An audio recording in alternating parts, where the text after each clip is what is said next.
Welcome to the show, James Pogue, expert on the far right and the rise of fascism in America.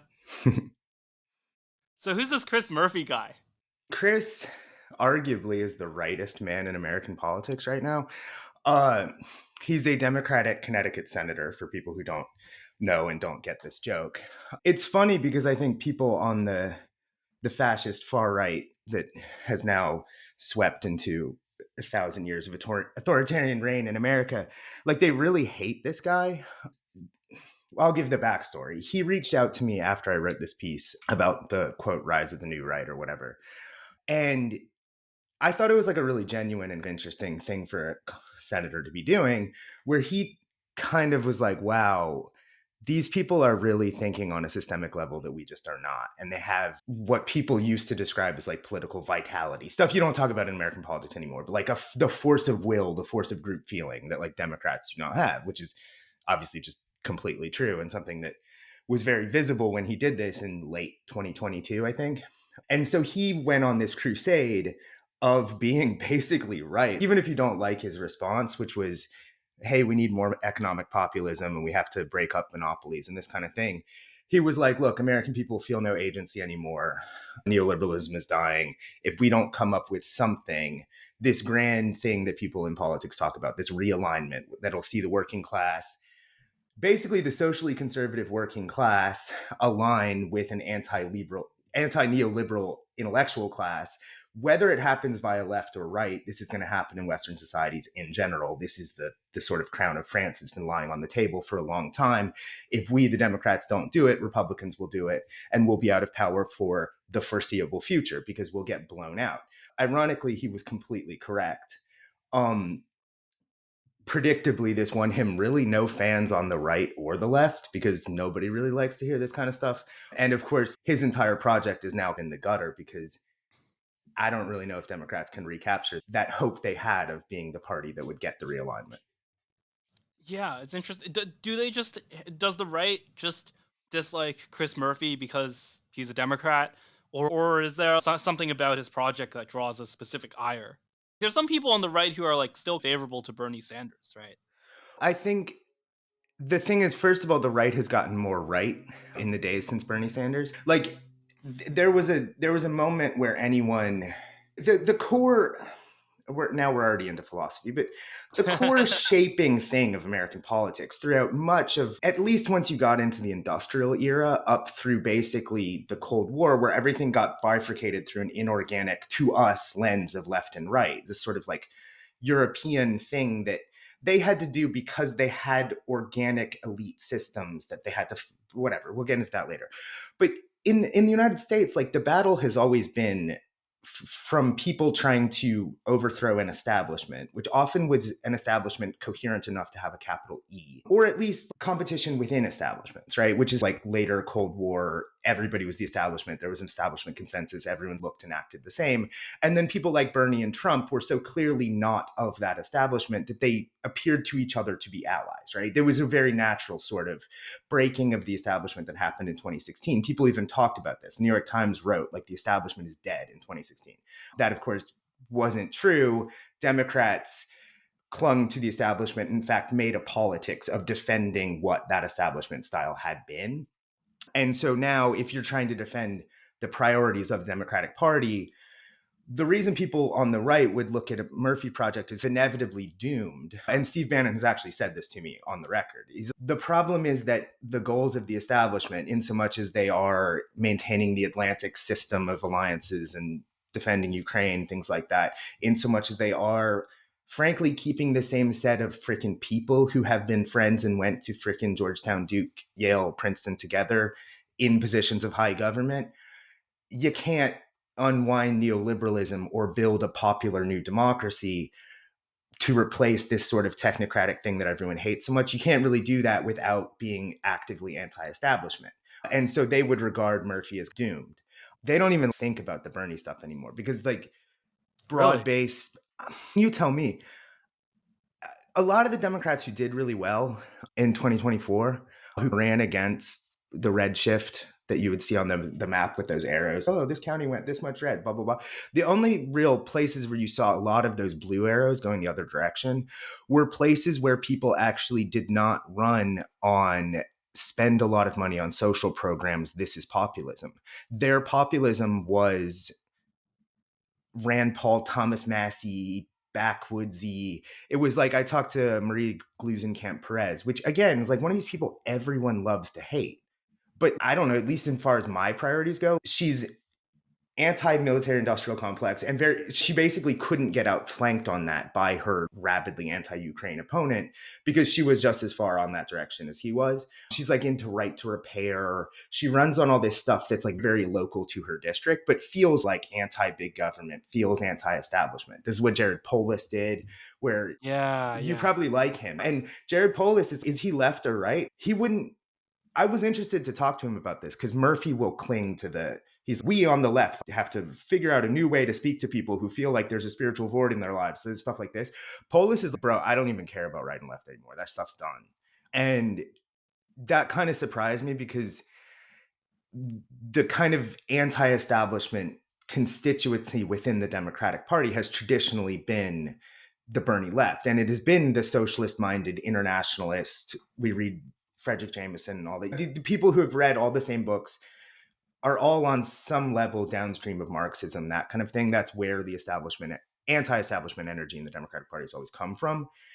Now I feel like it's I can never say her name, Gluesenkamp Perez and Jared Polis and people like that who are just like weirdos, like a Democratic sort of version of Ron Paul or a Thomas Massey or something. That's where they're winning. Yeah, there was a kind of energy. Maybe the last gasp of this was the sort of pro-Palestine movement, which really was, you would know better than I was, but from an outside view was like really brutally crushed by the DNC, by the Democratic establishment. Yeah. Am I wrong? I was thinking about that. I was trying, independently of this conversation, I was listening back because I actually talked to not one but two uncommitted delegates at the DNC about what they were doing there and like what difficulties they've had. And my candid, honest answer is that DNC, like the rules and like all the stuff that goes into it, like all the different chairs. I rode on a plane back with the Hawaii chair. He called himself Hawaii's last DNC chairman because now the title is chairperson. But I rode with this guy and he was telling me all this stuff about what they had done to get uncommitted delegates in. And I was like, I cannot, unless I write this down, I do not understand what you're talking about. But I'll preview a piece I'm about to publish because on the floor when Kamala was accepting the nomination, the only visible sign of dissent I saw within the arena at the entire DNC was one guy in a red keffiyeh named Alex Gallegos, who was a school board guy from somewhere rural in Illinois. And he shouted out, like, what about the weapons? So I found him afterwards. And it was almost like comedy because like black comedy, because I was asking him like what was your experience like, and he was like, dude, I'm so sad, like I've never had this vitriol, like the hatred that people have displayed to me has just it's made every day like a torture, like every day I just want to go home as soon as possible, like this has been the worst thing I ever did. And I looked up later and I think there was only like a few dozen of them, the uncommitted people, versus hundred upon hundreds of the Bernie people. And they had done like really Yeah. intense stuff to take over positions within the party. That guy who I rode back with, the DNC chairman, he was the result of the Bernie wing basically taking over the entire Hawaii party and stuff. Like they did all this stuff and then it washed out into the uncommitted Palestine thing. Not only was it, I don't know how much it was crushed per se. What they talked about is like they wanted to have just one single Palestinian person come and speak on stage. And they were like, and you can have an Israeli come too. We'll give you that. And Kamala wouldn't even give them that. And then you come now all these months later after, and you just see for all that energy, literally nothing happened. Like they just lost, like that movement did practically nothing. And it's really astonishing, honestly, because I don't think there's a lot of eras in American politics when that level of student and organizing energy would have resulted basically in them being ignored and the war that they were protesting, like being conducted in essentially the same manner as it would have if they had not existed. Like it's unbelievable, actually. Yeah, the analog people were comparing this to was LBJ. Like the Vietnam War, Yeah. people got rid of LBJ, like the most powerful politician, arguably since FDR, and they won. They like full on won. Like LBJ didn't run Yeah. for renomination. Like he was just out. Yeah.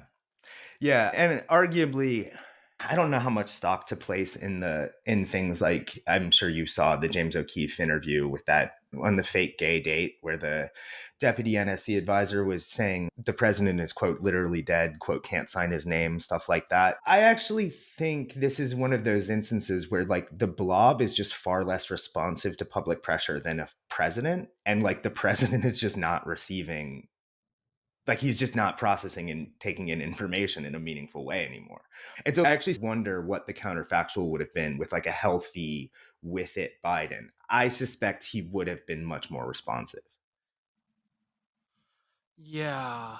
What's interesting is that the Afghanistan withdrawal played out in the other way, where Biden, and once again, I'm probably less informed about this than you, but from my understanding, just from like stuff in the public, Joe Biden was really committed to the Afghanistan withdrawal. He faced the bad headlines and he continued going forward with it despite the bad headlines and completed the Afghanistan withdrawal. Yeah. I hate to say it, but that was leadership right there. That's a big L for a president to take. And in all candor, I know everyone thinks that he's God hero now and untouchable, but I think Trump just wasn't willing to take that L. And for anyone who just heard, my dog just sighed very audibly. It wasn't me. But the, Trump 2016 was actually extremely responsive to public pressure in a way that I think marked that administration for a lot of shame, in part because he was responsive to public pressure from like a lot of different angles. And so it was like one of the things that led to the administration not being very coherent, not getting a lot done. I think Biden, as you say, was like, okay, I'm going to do this. I will carry the weight. I don't think, of course, he thought it was going to end up looking like it did. But like, how many times do you pull out of nations at war under duress and have it look great? That's part of, I think, why Trump didn't want to do it. And Biden did him a great favor by doing it. I don't know, now this sounds like Joe Biden propaganda, but like, I don't know, I think This is people, the place for Joe Biden prop. what is Curtis's things? Reactionaries for Biden. Um, Yes, yes. It's like the Curtis Yarvin thing. Monarchists for Biden. oh, is that okay? Monarchist for Biden. Yeah, there you go. One thing I just genuinely really don't agree with a lot of like right wing populists, people getting ready to remake our foreign policy establishment on is like in the modes of doing business that developed in during the Cold War and after World War II and stuff like that, there is just a lot of learning that goes into knowing how to do complex international operations and things like that. And there just is a built-in knowledge for some of these Cold Warriors about like how to do things and in fact how hard things are, that you hear some of these Trump people just come in and criticize what went wrong and all this stuff. And you're like, man, I don't know. Like, have you ever personally organized a large scale logistical operation? I'm not sure you'd be all that better at this. So I'm inclined to be a little sympathetic to that. And I'm inclined to be very sympathetic to the leadership displayed and just saying, no, we have to get out of here.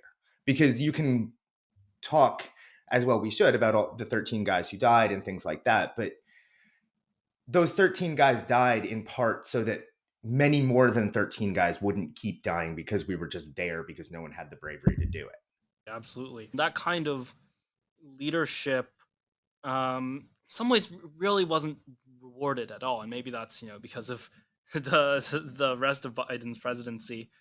Um, Well, yeah, let me speak to that actually, because it'll tie it back to Chris Murphy, right? Because Fantastic. Yeah. the selling point of the Democratic Party at this point, and so I'm presaging this piece that hopefully people will read. It's like This is the New It's the York Times most. piece, right? No, this is. No, I'm presaging a Vanity Fair piece I'm writing that was set at the DNC and is sort of. It's about whether the Democrats and stuff. And as you know, this kind of like Matt Iglesias level, like what should Democrats do to win another election? It's just not stuff I generally care about that much. So I took it way off into the systemic weeds. And I don't know how well the piece will work out, but the thesis of it essentially is just exploring this thing of I suggest that now the Democrats simply are the raison d'etre of the party is to represent what was that establishment. What was the bipartisan establishment is now just the Democrats defending that thing. And that's a reasonable organizing principle if your political message is not only are we the sane party, but we are the sane party that will demonstrate over and over that our technocrats and people who don't really listen to you, the public, who wants to restrict immigration or stop funding Ukraine or whatever, we don't allow that into our quote unquote norms of democratic discussion because you're all fascist and bad or whatever, but also because we, the technocrats, are just way better at running this thing than you. And that was the Biden promise. Okay, you're electrified by Trump. Watch, I just govern this thing. And I know how to govern this thing. And I've been governing this thing since I was elected at 29 years old after being a car salesman. The return to normalcy. Yes.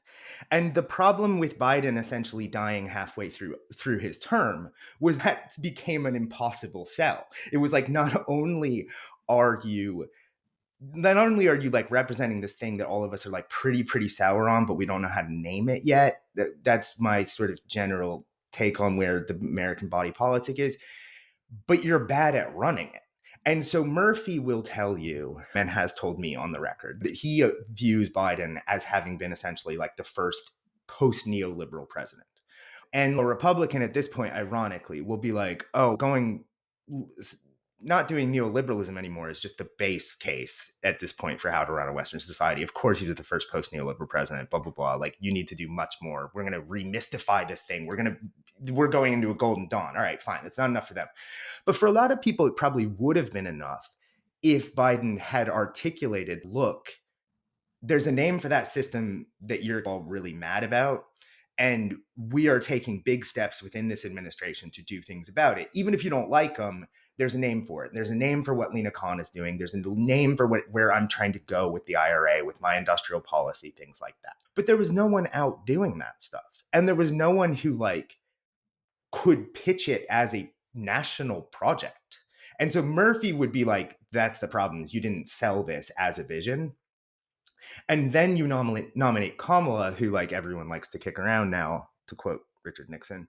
The tragedy of nominating Kamala was in a way that like not only could she not break from what Biden did, which would have been one option, but she didn't know what Biden did. Like, I don't think if you put to Kamala, and maybe this is ungenerous, but I don't think if you put to Kamala or like the Uber executives advising her, like this little clique around her, that Biden had attempted to break with 40 years of political governing consensus and build a new political economy and this kind of thing. And that, like it or not, if you want to, all these people calling Biden like the great consequential president of our times, which is probably bullshit, but it would have been smart if Democrats would have been able to run on that legacy. I don't think Kamala was aware of what that legacy represented.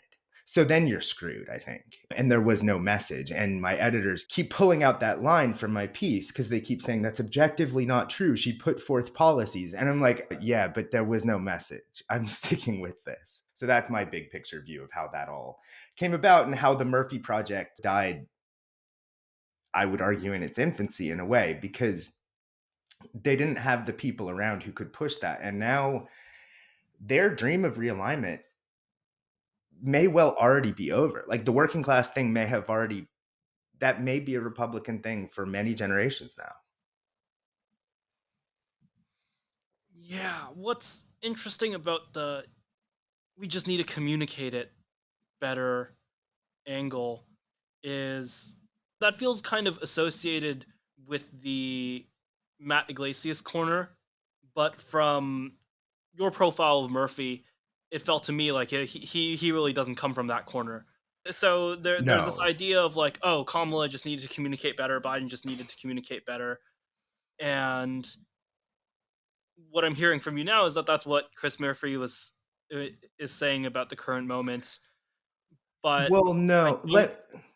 Can I Sorry, clarify go ahead. that? Yeah. Yeah, yeah. Feel Okay. free. Because no, no. I passionately disagree with the like. I think the great flaw of democratic politics is the Obama technocrat idea that communication is key. Like if you just communicate in the right way, like that's what wins elections, and then everything is solved. Like it's all good, right? And that in a certain way, that when like inside baseball politics, guys talk about the establishment style, like they're so caught up in the establishment consensus of the post Cold War that actually like they talk about it as a messaging problem, not as a problem of politics being circumscribed by a narrow set of bounds of vision of what can be done. Even those guys are talking about it as a messaging problem because they're essentially technocrats who share the idea that politics is just a very narrow band of stuff that you can tinker with. I'm definitely not saying Democrats who had just messaged better, reached out to Latinos a little better, done better ads, spent less money on the Sphere in Las Vegas and stuff like that would have won this election. What I'm saying is like what Trump does is communicate a vision of rupture, of, okay, you don't like this thing. And like we can go into statistics about this because people, there's a certain kind of new rightish tech person who's, don't you see the economy is great, Americans live much better lives than they understand, everything is really great, that's fine. But if you just actually look at the statistics of like how people view our system and whether they have agency in it, they do not in general, and they don't really like it. And Trump was able to communicate, there will be a new system when I'm done with this thing, like give me a chance, and the system that you are looking at now will be different. Biden actually attempted, we can disagree with whether or not the massive amounts of spending and the system that he was attempting to create were good ones, but he was attempting to build a new political economy vision for the United States. And he never told anyone outside of like people in DC that he was doing that. And that, I mean, you can call that a messaging problem, but it's a problem of political vision. It's a problem of bringing the nation along in a big project. That's not one of these David Plouffe, John Favreau, oh, we didn't talk to the right slice of the populace the right way. This is a much bigger than a messaging problem, I think. That's interesting because I think the critique from the right would be, yeah, you can say that we're doing antitrust now, or we're doing export controls, or we're doing the Chips Act, but you're just doing the same thing. You're in the same regime. You're still doing technocracy. This hasn't changed. And that's the kind of right wing critique, right? They would contest the idea that Biden did govern in a new way. They would say that actually maybe you're tuning around the edges, but you're not really changing the things that matter. And to be absolutely clear, I share that critique. And, you know, I'm attempting to be sympathetic to a political problem Democrats had. And I'm attempting to basically do a thing I often fall into the role of doing, which is suggesting that not everybody, just because they're on a different side, is your enemy. Like people, there's a degree to which people are working towards much the same thing in all this. I agree with you that what you would basically need, I agree with you, first of all, that like the Murphy vision won't work in large part because it leaves the same people involved. I think when all is said and done, if they really do, you know, big scale firings of a lot of people, if they really bring in all of these people who are, quote, not of the swamp, if they really go hard on this thing, there you might end up post Trump justifiably calling this a revolution, like a real elite replacement. Elite replacement Oh, that goes far absolutely. enough is a Absolutely. revolution. And I think people are at the point and at the mood in this country where they have been looking for a revolution for a long time in the broad sphere of thing. Enough people are feeling that. And I think the Chris Murphy thing is basically under that schema. The Chris Murphy vision is basically how do we stop a revolution by doing just enough of the stuff the revolutionaries want to make sure the revolution doesn't happen, right? I think that's basically what they're doing. I'm not super sympathetic to that. I'm just laying out why it is that So, sorry, they, who's like they? directionality. What's that? Who is they? Does this include Chris Murphy? Yeah, Chris Murphy, there's a whole center. I guess people aren't super like tapped into this. And I tried to critique this technocratic problem of center left elites essentially in the Murphy piece. It was hard because like I couldn't get enough people on the record to talk about the fact that no one will go on the record about this.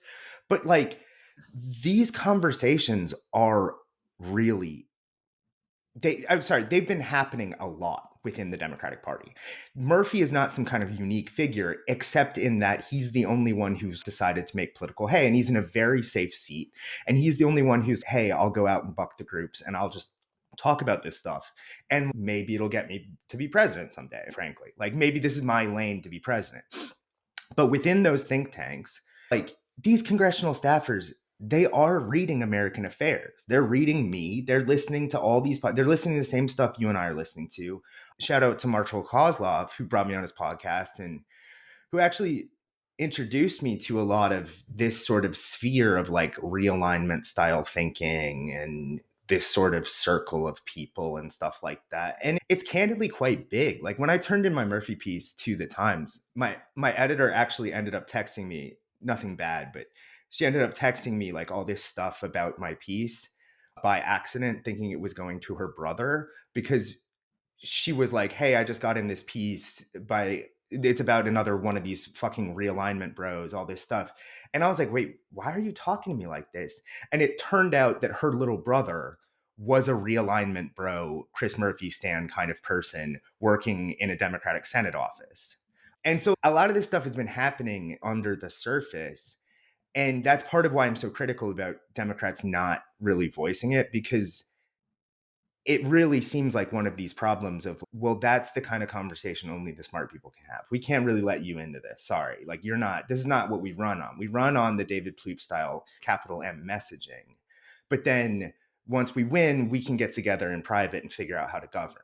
And that's just not what Trump offers. Trump offers you can come in and figure this out too. Hell, you can work for us. Like the number of people I know who are not even necessarily that right wing, who've just sat down with the right person recently over coffee in DC and been offered a job is insane. Like it's real sort of Mr. Smith goes to Washington moment. And I don't know, wherever you're coming from, I think that's got to be regarded as a positive thing for our politics. It's a reversion to a politics that worked really well in this country for a long time.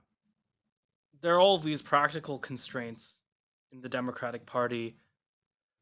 The idea of like form is totally locked off, right? Just like how the decisions are made, that's totally locked off.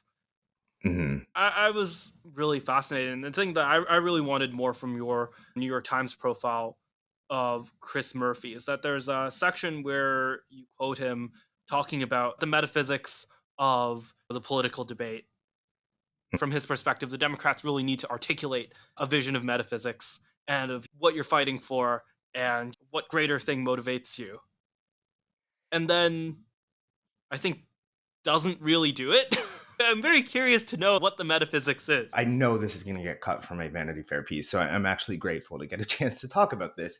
The Democratic Party is not in it, arguably the oldest active political grouping on earth, coming out of the Democrat Republicans in a split that then produced, of course, Andrew Jackson, who famously everybody knows, like he storms into the White House, develops the spoils system for his boys, very Trumpian, and not just Trumpian in the sense that people glibly put it, Trumpian in the sense that he devised a system that now Trump is sort of going back to, of large scale spoils system, putting your allies in government, things like that. And then even on a metaphorical level, like people make this whole thing of the time that Jackson storms into the White House and lets all his supporters drink and put their feet on the furniture and have a huge party and stuff. But like we can see an echo now in 2024 of Trump doing precisely that at this time. That's what inauguration is going to feel like in some ways. And I say that because what were the Democrats doing? They were the party oriented against essentially the WASP establishment, the Whigs, the blah, blah, blah. We go through various instances and iterations of them being the party against the interests of people who live in the leafy precincts of the upper Midwest and the Northeast. But Yes, This is why. The Martha's Vineyards of their day. Yeah, I mean, this is why. And then Republicans, because essentially the WASP establishment embraced abolition as its like organizing cause. Like, and so, but by the sort of early to mid 20th century, you have the absolutely absurd situation of people who are against that establishment, who are Democrats, who are both Southern segregationist whites and the urban Black migrants who fled the South to get away from those people. But they both have interests that align with Democratic, sort of non-Republican Chamber of Commerce establishment politics, right? This is the basic sort of core DNA of the Democratic Party. And then you have this sort of sudden gloss of leftism that comes in during the Popular Front era, during the Socialist era, as response to Eugene Debs, all these things. And so the Democrats start to become the party of the capital L left. And the metaphysics at that time, speaking as someone who comes from the left, the metaphysics are there. If you grew up in Oh, the left absolutely, as a yes. millenarian project, you sing Solidarity Forever and Which Side Are You On and the Battle Hymn of the Republic and all this stuff. And what is it? It's a millenarian vision of a world that through solidarity and toil you can build. And it's a spiritual vision, even though it's a materialist spiritual vision. One argument that I'm increasingly sympathetic to is that like Murphy's out here saying like we need to build a better world and like we need a new metaphysics that will shape us and give us a national project and stuff like that. And the obvious answer is, okay, buddy, you need God, right? Easy. And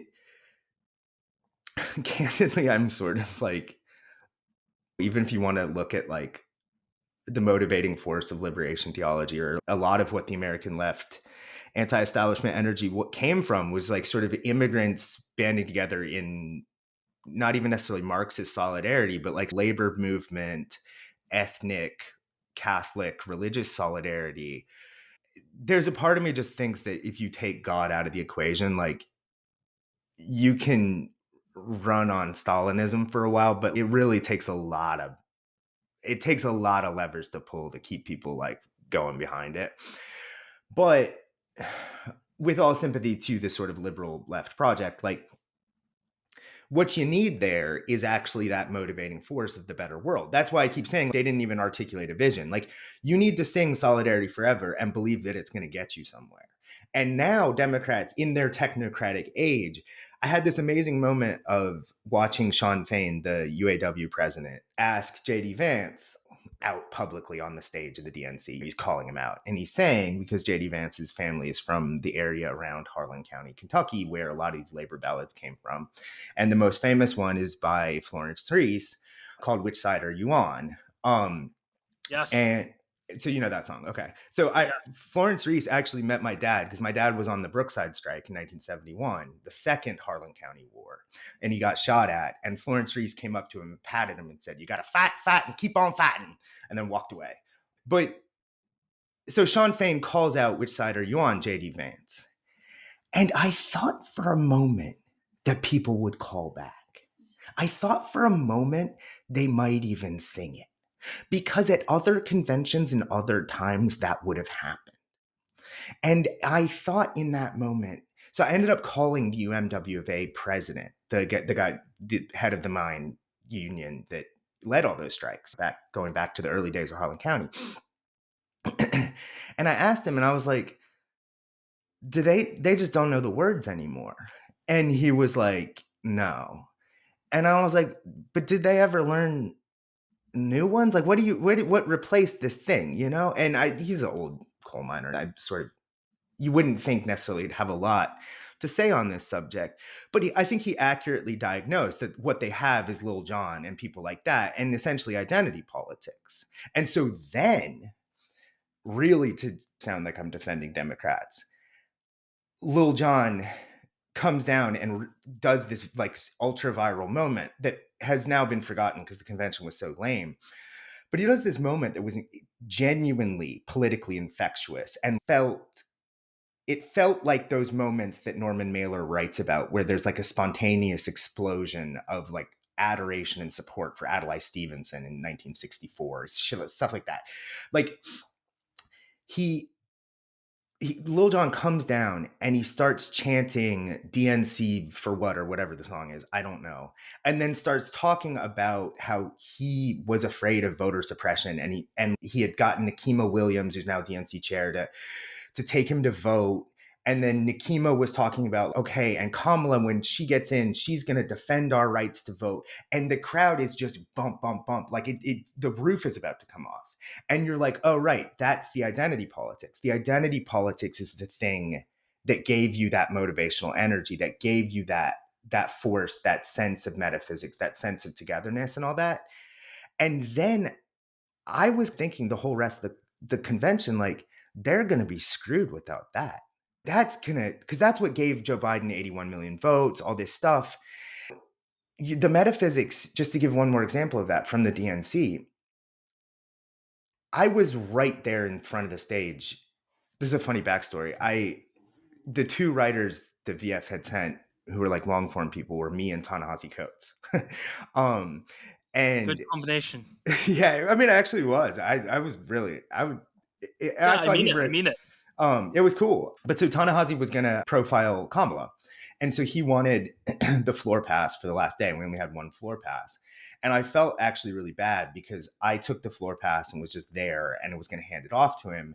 He didn't get to the arena in time before they shut it down because they shut it down the floor 3 hours before. So I was just on the floor and I couldn't leave, but I also couldn't give it to anyone else. So I got to see her. So I was right up at the stage. And early into the speech, these old Black women from the California delegation kept chanting Kamala, Kamala, Kamala. And like you could feel like they were just excited, like a half Black woman getting the nomination. Like, this is our moment. Let's be excited. And there were these floor managers that kept coming around and shushing them and making them chant USA because they wanted to do that whole Tim Waltz, we're going to win the football dads, that kind of thing. And the result was that they didn't cheer at all because they were there to cheer for Kamala, not to chant USA. And I thought in that moment, oh, they've robbed themselves of their last quasi metaphysical energy. Like, this is not gonna work. And I was very, very convinced that Kamala was gonna lose after that. I was just like, there's no hope. But it's easy to say that in retrospect. Oh man, yeah. Have you seen the way like Mermaid talks about the labor strikes, the coal miner strikes? You know, of all of his work, actually, the Blair Mountain War stuff, because it's so close to like my family history and interests and stuff, it's the only thing I haven't listened to. Just because sometimes something's so close to your subject, like it pisses you off to listen to someone else talk about it. Um, Yeah. I just skipped that one. But it's funny you mentioned him because I was thinking a lot about, I don't know why I was thinking about this, but I was thinking a lot about his blacks and Jews stuff. And it fits in a lot with this kind of tension in the Democratic Party of, oh, I know why I was thinking about this because I was rereading Reagan Land and getting to the point where Irish Catholic ethnics start to shift towards Reagan away from the Democratic Party. And he, like him or hate him, but Martyrmaid's the only person who really talks about like how disruptive it was for those people to be the welcoming committee for the Great Migration and to basically have all of these communities in Brooklyn and Detroit and outside of Cleveland, actually inner city Cleveland and stuff like that, get so rapidly disrupted by a mass human migration that this is not gauging the rights or wrongs of anyone involved in this, but Democrats really ended up with a governing class that saw anybody who was upset by that migration and the dislocations it caused as being the enemy. And you can really feel that now in the migration debate. Like, it's just the once you say, hey, I'm not sure I like my thing, Democrats developed a governing ideology that said that's immediately bad, that's immediately racist. And it actually wasn't really a solidarity thing. It was a like, you're not our core constituency, you're a suspect constituency. And I think that was a big mistake. Yeah, it's if you want to look at the philosophical side of it, it's a kind of ultra individualism, ultra classical liberalism of it's not even the individual diverse elements that counts. It's the spirit that counts. That's sort of like why I criticize it and like say that I think it really sapped the energy of the left in a way. It actually is a fundamentally anti-solidarian view. It's like, okay, yes, in the broad scale, this might mean that your community no longer exists, but why do you, a homeowner, care if another set of homeowners happens to buy on your street? You are making an individual decision about you, and you are being racist by making that decision. You're actually not allowed to think of it as a can we still have Williamsburg be Italian question. This isn't like a white and black thing per se. I almost sound like conspiratorial here, but it's not untrue that a lot of the ways that poorer black inner city communities in desirable metro areas manage to stay together and retain political powers through machine politics. And then every single person who engages in a bit of machine politics ends up on a Fed watch list. They just come at them really hard for doing stuff that is the Eric Adams thing. Adams is a little outside of that machine in New York, a little bit, but it's the scale for which they put a lot of people away for 25 years. And they did it in LA where there were these four Latino longtime LA Poles who got like heard on an open mic talking in, they always call it the quote racist audio tape, where they made fun of Oaxacans and Indians and they used some kind of like derogatory Spanish terms and stuff. Even people on that tape who didn't say anything, who were just present in the conversation, got hounded out of LA politics. And so it's not that anyone was specifically saying we are going to destroy the machine solidaritist community driven style of this politics. Nobody, it wasn't a plan, it wasn't conspiracy, but just the way that the system works is like Kevin DeLeon over where I live didn't say anything on the tape, but to the activist groups and to the kind of like bigger Democratic Party structure, like he became an enemy that they were really committed to driving out. And now he's gone, and now there's a Filipino who took his place. And so like the whole like East Side, the very traditional thing going back many decades, this sort of East Side Latino power structure over here, like is gone. And again, I'm not saying there was a conspiracy to destroy it, but the way that the whole worldview works is fundamentally to just basically break those communities of power. Yeah, and I don't think it's conspiratorial at all. I'm pretty sure I'm forgetting this now. This was something I read a long time ago when I was more interested in the kind of nuts and bolts of politics, but it's like well documented history that both the Democrat and Republican parties shifted very sharply towards a system of national politics and disruption of local party machines by both the DNC and the RNC in this was like very this was like right after LBJ.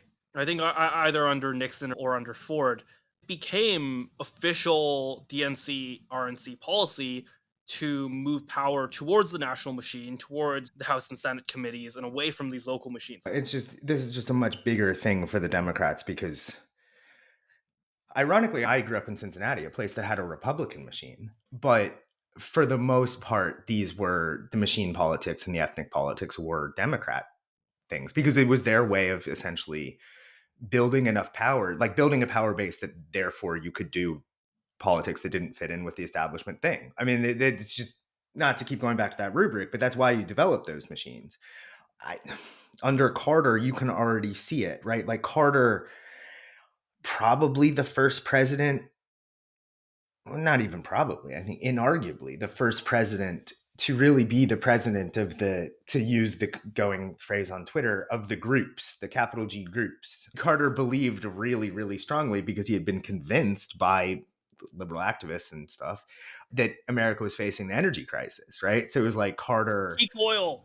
yeah, it was peak oil, and it Yeah. was, everybody was going to wear sweaters, and he watched from a heated box, and I think he watched his family watched the inauguration from a solar powered heated box or something, and it was all this stuff, and this was back when the establishment really was like still a kind of thing. This was almost like the heyday of it, whereas like the establishment, the DC establishment of Catherine Graham and these kind of people, the pearl wearing, party going country club people, like this was their heyday. They had just crushed a president. Like they had just destroyed Nixon. And then what they got for their labors was these like bumpkins from Georgia who were like bringing in lib activists to like lecture them and take away their inaugural balls. Like they didn't even call them balls that year. They called them parties and stuff.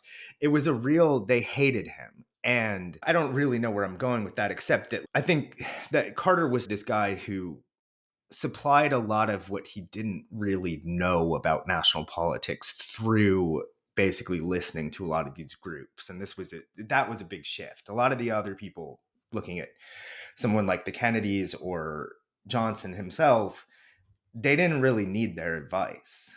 Even if even if the groups were forming, or there's a huge amount of pressure from particularly civil rights groups and the Johnson administration, things like that. Like Johnson didn't need to ask for help to know how to govern. That wasn't really true of Carter. Yeah, that makes a ton of sense. Something I'm really intrigued by, to go back to the point about Martyr Made and the strikes, is that I think that, like, it wasn't necessarily religious, although some miners were religious. Wasn't necessarily Marxist, although certainly many organizers were Marxist. But there was a kind of metaphysics to that, and I think it's a metaphysics that's embraced by Daryl Cooper, by Martyr Made, and to an extent by JD as well, the kind of coal miner strike metaphysics. Yeah. And it's just very strange to me that it's not a left-wing thing. Why did that metaphysics leave the Democratic Party? Well, just to sharpen that point a little, I would say I would say that movement, in part, like what actually ended up destroying it was the fact that it had to become left wing, but I would dispute a little bit the idea that it wasn't. So, like, the UMWA charter was published in 1910 or something in 20 different languages: Czech, Polish, all of the different sort of Middle European, Southern European languages. There's a large Black contingent. You can still go to Harlan County. I forget. Oh, it's in Lynch, Kentucky. In Lynch, Kentucky, there's a place called the Eastern Kentucky Social Club, where every year they still have a dance for miners and their families who left the coal fields. Because when coal blew up, which was planned demolition by two parties, but when the coal fields really, really were getting bad and people were leaving, like Greyhound would have 5 buses leaving every day and 1 bus, if that, coming back. People were really fleeing, but there were a lot of Black people in that. And the salience of the number of languages that manifesto was being printed in is indicative of the fact that both in Harlan, in the coal fields in southern Pennsylvania and places like that, and further out in the great Ludlow strikes in northern Utah and things like that, the railroad strikes, a lot of the energy was coming from Southern European and Central European leftists, people who are really shaped either, especially by anarchist thought, right? So that's why the Wobblies, which still exist, the Wobblies, the International Workers of the World was their real name, were an anarchist union. But like when you speak to the metaphysics, like I grew up singing "I Dreamed I Saw Joe Hill Last Night, Alive as You or Me." Says but Joe, you can't be dead. I never died, says he, right? And this is Paul Robeson sang this at Carnegie Hall. And it was this huge moving moment. And American Scandal, because it was this communist Black guy singing about a white guy who was murdered in a labor strike out in Utah. And it felt to people like this swelling metaphysical force of solidarity that had melded with international leftism to present a danger to established societies all over the world, and they were going to overthrow it and all this stuff, right? So some of it was this kind of organic American labor thing of Samuel Gompers and these guys, right? And some of it was this internationalist millenarian lefty vision. And Democrats managed to bridge that, particularly in mid-century when you're just like doing really well and energy is free and like you represent 50% of global GDP. You can let the commies in and give them the stuff that they're asking for and point towards a better world. And actually it's like getting there.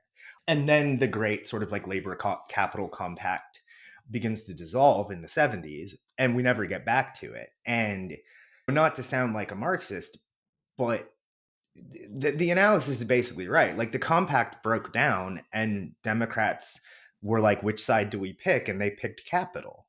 And so, like, when you ask where it went, like, it went there. Like, they didn't, those people that had given them that energy, they just stopped listening to. And all of those people had gotten rich, right? And not through leftist means. They had gotten rich through a labor capital compact, but also just through a drastically rising living standard that just was happening at rates that no one had ever seen in human history. And then they're all moving to the suburbs. They're doing their white flight, and they're betrayed on two levels. Metaphysically speaking, there's a betrayal on two levels, because the shaping force that they would have had, both in the northern industries, the factories and things like that, the auto plants, and in the coal fields and in the more like extractive unions and stuff like that, like, you have a force of community, a force of communal, you could call it ethnic solidarity, even for the Scots-Irish miners who have been there for hundreds of years. Communal, let's keep this thing together and make sure our community is taken care of. And millenarian international, caring for my community means caring for a North Vietnamese peasant. For a while that worked. But then Democrats stopped caring about those communities, first of all. And second of all, they stopped believing in the project. And the result was essentially to say, look, we got you rich. We navigated this febrile time. One often forgets that America was a lot more violent and insane and divided in the 60s than it is now. Oh, absolutely. There were daily bombings. Yes. Really, not to make this all about Martyr Maid, the Martyr Maid Jim Jones thing is a really, really great, like, easy way into understanding, like, how crazy and divided and frankly like close to war the United States was in the 1960s. And Democrats essentially wound up by the year, but by essentially by the time of Clinton, saying, look, we navigated it. We brought you through those stormy waters. We made you the richest society in the history of the world. We won the Cold War. Like, now we're just going to manage this thing. And now I'm saying boring stuff that everyone knows about how technocracy developed. It's almost, you almost have to be sympathetic to them. You almost have to be sympathetic to those people who reached the end of history and thought, why are you knocking on my door? Like, I know how to do this. Look at what I've given you. Go away. Like, I'm sympathetic to that in a certain way. For all of the critiques of the Reagan administration, everyone has to admit, like, you know, but he did do this little thing called winning the Cold War. Well, and that's, I mean, Yeah, that's another, you have to give it to him, you know.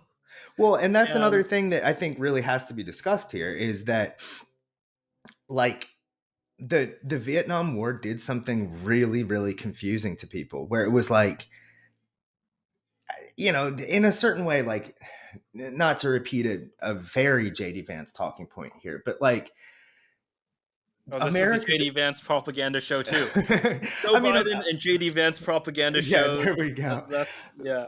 But like, America's ruling class that emerged out of the baby boomers who came out of that generation of Vietnam War protesters and stuff, if you put them behind a closed door and you knew that there was no mics on, they don't like America that much. They imbibed a thing of America's bad.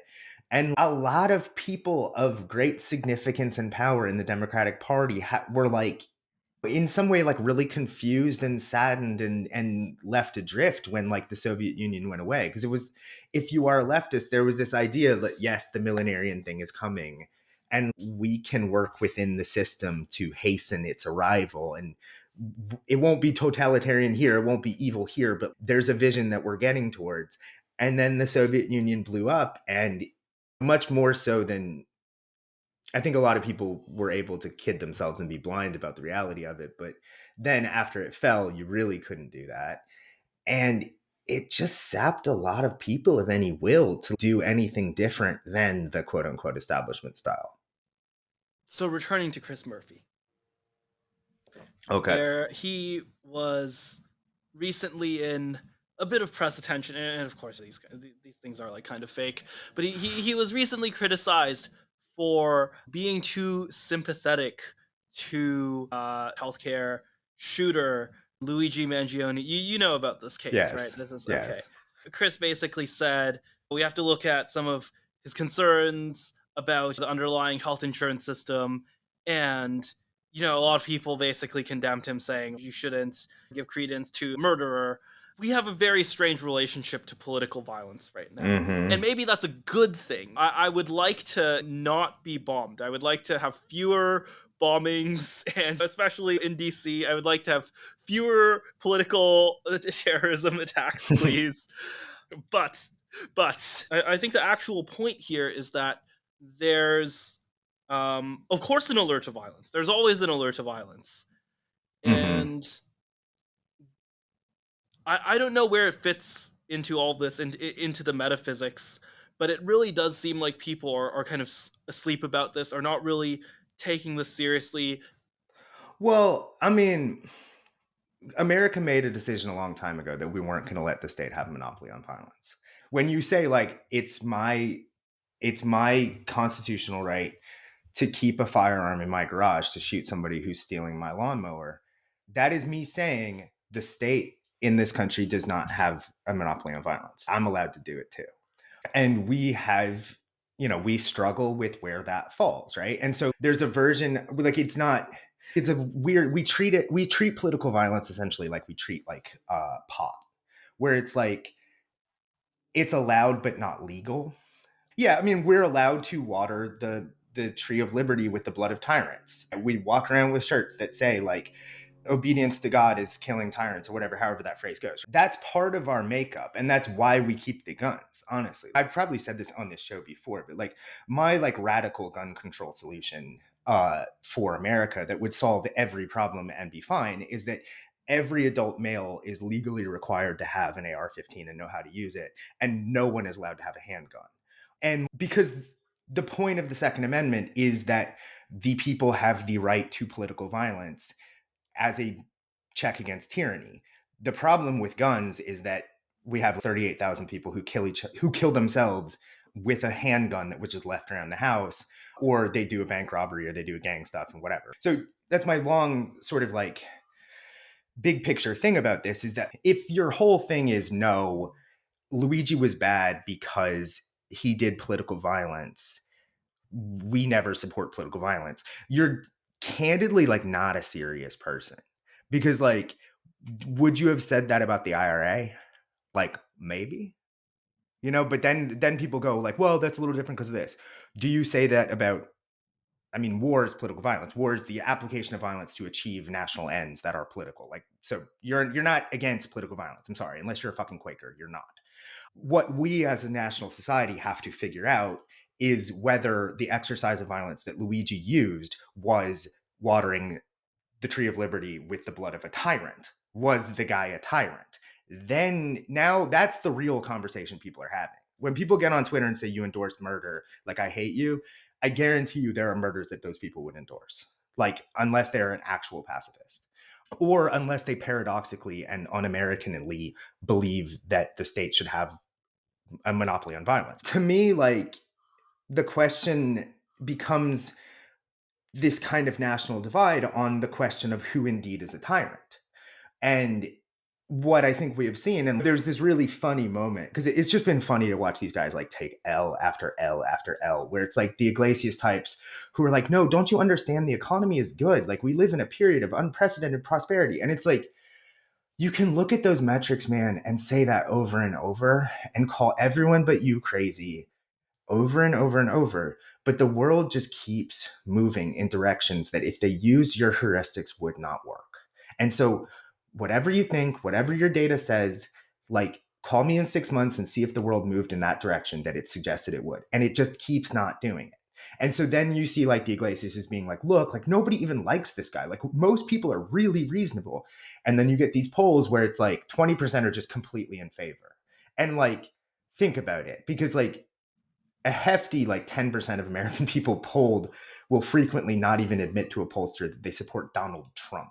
So like that 20% that was fully for Luigi, and then there's like a much larger sort of like maybe it was good contingent, like we can add a lot of percentage points to that. This is going to sound like now I'm defending Luigi. I really don't know what I think, but I do think that if you have such large portions of the American body politic, in so much as there's a people in the United States who think of themselves as on the left rather than just like Democrats, like an almost uniform support for Luigi in that segment of society, then you have a revolutionary ferment forming. You have a group of people who have decided, rightly or wrongly, that people like healthcare executives actually do represent tyrants, and it's time to start killing them. And like, if you're going to get mad at Murphy, literally, I've read his words, you're going to get mad at Murphy or Elizabeth Warren or any of these people for saying, look, this is happening, this is how people feel, then I think you are doing yourself a disservice politically. And you're also like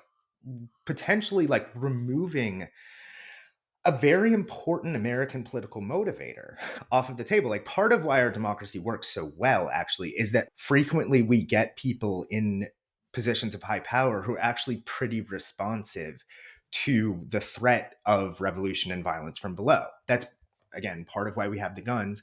Like it or hate it, the New Deal was a concerted bit by bit effort to prevent either a communist revolution or a takeover by Huey Long. Absent the threat of looming revolution, you didn't probably have the Roosevelt regime. And I don't mean, whatever. I'm not going to get into the whole was the New Deal a good idea thing now, but as far as it descended through the memory of American politics and allowed for the continuance of democratic government and things to work out for decades after it, it was a grand success at preventing a communist revolution and figuring out a new system. So are you really just going to say these people are crazy? Like that's not how we do this actually. Like I hate to break it to you, but part of the pressure system we use is seeing when people will engage in violence and they decide certain people are tyrants. Yes, this is the perfect point to raise because um, there's an interesting point earlier on that I'm not sure I agree with. The United States and gun control. The United States has more effective gun control than 1920s Europe. Mm-hmm. 1920s Europe, people were just shooting politicians. I mean, And they were as well in the United States, just to be clear. There yeah, was a yeah. lot of, yeah, but gone. Yeah. Or I'm saying like current day US versus 1920s Europe, right?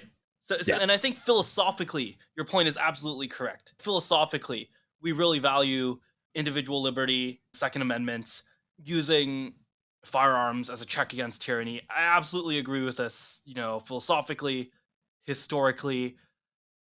At the same time, there's a pattern in modern political life that I think is very detached from that assumes no political violence, Mm-hmm. and has assumed no political violence for several decades now. I think clearly since the 90s, since Clinton at least, if not earlier, there's just this assumption of like we're not doing the assassination thing anymore. JFK is well behind us. That is actually like not a thing of the present, and that might be wrong. We did see the assassination attempt this time, but that was at least the perception for a long time. Well, let me argue a little against that for a second. Because so political violence in the days of rage, credit to where it's due, but go listen to Daryl Cooper on this because it's just really good. Or read Days of Rage. But by the time you got to the political violence in the 1970s in the United States was so deep that literally, not even joking, like left wing guerrilla style politics is still what is the defining like ideology of all of our national prison gangs, like La Familia, the Black Guerrilla Family, stuff like this. It was like you can't kill it in prison, so it's still there, like lingering on. But like when you had these people, like the Black Guerrilla Army, like going through New York, killing like half a dozen cops, like putting the city on complete lockdown. Like things were getting to the point of craziness. Here in LA, the Symbionese Liberation Army having its shootout in Watts, like with it felt like war, and this is what people came up in. This is what Bill Clinton came up in. This is what my dad came up in. This is what all these boomers, like they grew up in that stuff and they were tired, right?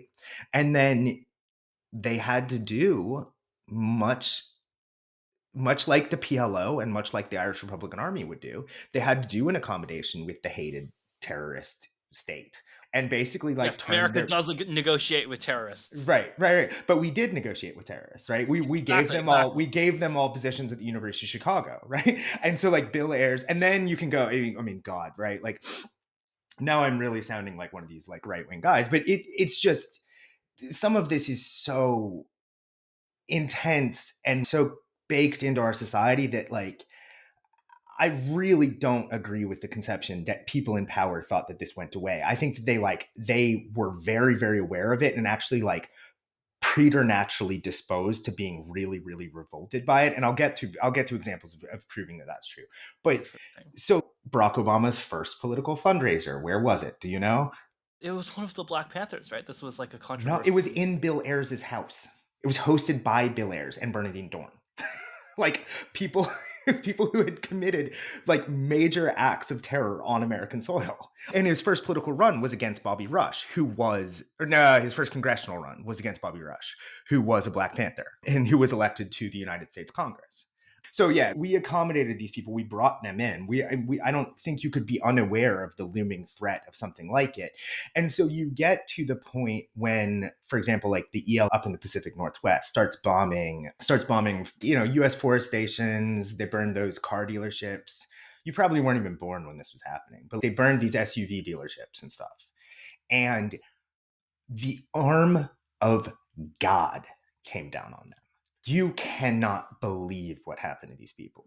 Put away for 30 years for stuff that you wouldn't even catch time for if you had done in 2020. And the reason for that was that the federal, and now we get into sort of a presage of what would happen with Trump, but the federal surveillance apparatus is extremely, extremely responsible to political pressure. And people at the Chamber of Commerce, like big business people, were really, really worried that political and like environmentalist political violence would kick off a kind of like anti-consumerist, anti-growth, anti-development movement in this country. And they pushed the Bush administration. This is stuff that like, I think like Jacob Siegel, but like this is like stuff The Intercept went hard on back in the day. And so there are documents that show this, but they went hard on the Bush administration early in its days, right? Because all of these bombings and stuff were happening under Clinton. And the FBI made it the number one terror sort of threat that they mobilized towards. And that was because of the mobilization of political interests from the business community saying like, no, this has to be stopped now. And it was right at the time when the surveillance state was sort of getting underway, right? So all of a sudden, these anarchists start to be very, very, they didn't really know the power of the informers. They hadn't learned the lessons of the Black Panthers. They didn't know any of this stuff yet. And so they all got put away, most of them. And then, for example, like Clinton did in 96, he did the Grand Escalante National Monument just outside of the Grand Canyon. And there was political violence there. The ranchers rose up, they seized parts of the monument, and he was really worried about that. That was like how a lot of the things that would then go into being the kind of surveillance apparatus systems that would catch up the Patriot movement, that became the Oath Keepers, that became all these militias and stuff like that started kicking into high gear under Clinton, because he saw like, oh, these people are going to rebel against me if I keep doing this environmental stuff. And so he was very, very nervous about that. And then you can fast forward, of course, to like where I sort of come in, where like I've now been personal witness to 3 standoffs conducted by armed men telling the federal government that they can't do something, and that they like won each time. Like, and they're all like, with the exception of the people who then went to January 6th and tried to do that, all of them are free. Like they just did armed violence against the federal government. And under the Obama administration, they were able to succeed. And it really freaked people out. Like it really, and it represented even more than that a funny inversion under which the environmental groups became intelligence gathering arms of the federal law enforcement apparatus because they regarded the ranchers out there in their own turf, the turf where they're all fighting, they regarded the ranchers as a separate power base that needed to be destroyed. Yeah, there was that end of history period where we thought all this went away, but like honestly, like there's a difference between like the propaganda of that mass media era that was so like rosy and I don't know, the term I always use is smooth. Like you just never really saw a ton of, you can go back and watch Meet the Press or Washington Week from that era or West Wing or something. And it's just like fantastic. And in fact, like how little political maneuvering space there is, how little difference there is between the worldviews and the ideologies, things like that. But in the hearts of people, that just still wasn't true. We just had much more effective propaganda systems.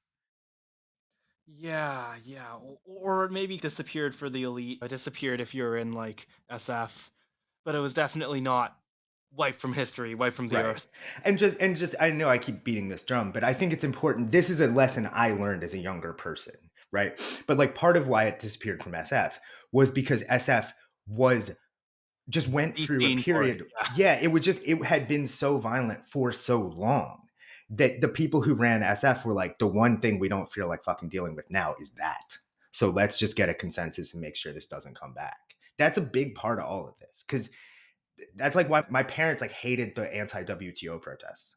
Why? Because they were just like, this is what always destroys us. We always try to fight and they always come down and kill us. They were just like, this is bad tactics. And I, of course, didn't agree. Um, but I think it's important for people who coming up in the younger generations to remember like part of why that establishment consensus was so rigid was that it was like the parents trying to protect the kids. They were like, we've seen the evil. We don't want you to grow up with this bullshit. Yes, I absolutely. I could not agree more. And there's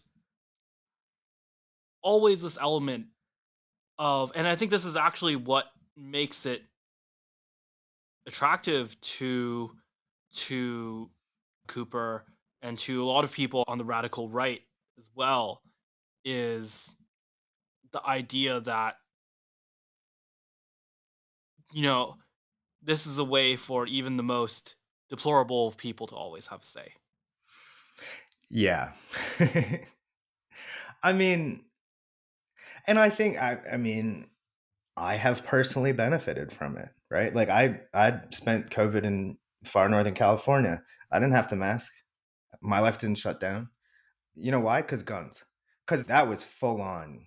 They were in the state system. That was part of what made life so crazy up there during those years was because the government of Shasta County voted to participate in the color coded tiered California system.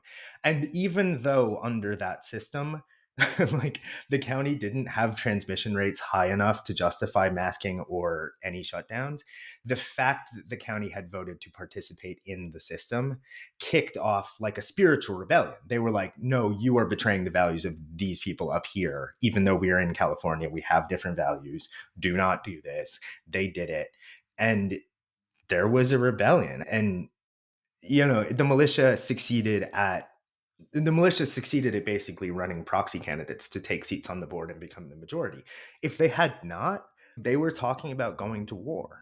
And do you think under those circumstances, the state of California is going to send health inspectors to shut down people's bars? Absolutely not.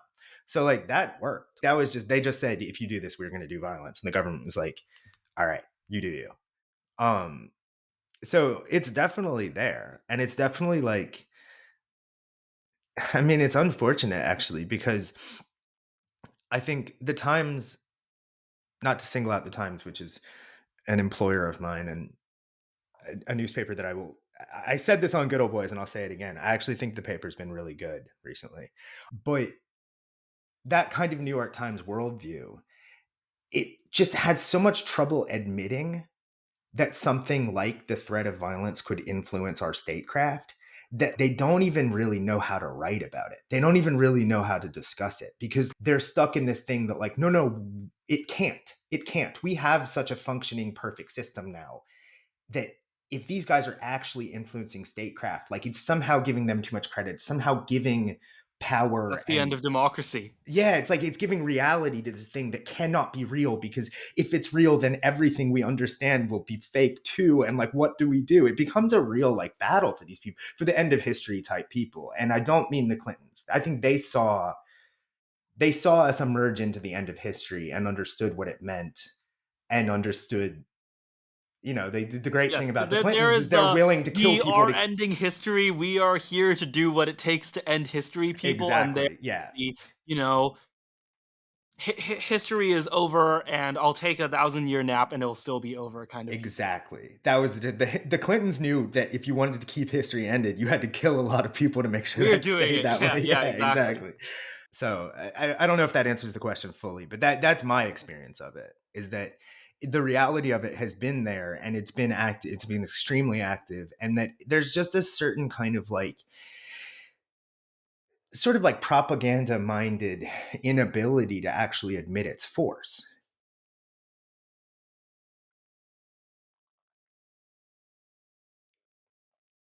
Is that something that is managed? Is it something that the editors or, administration enforces at the New York Times? Or is it just like it's just like the people there, it's just a selection?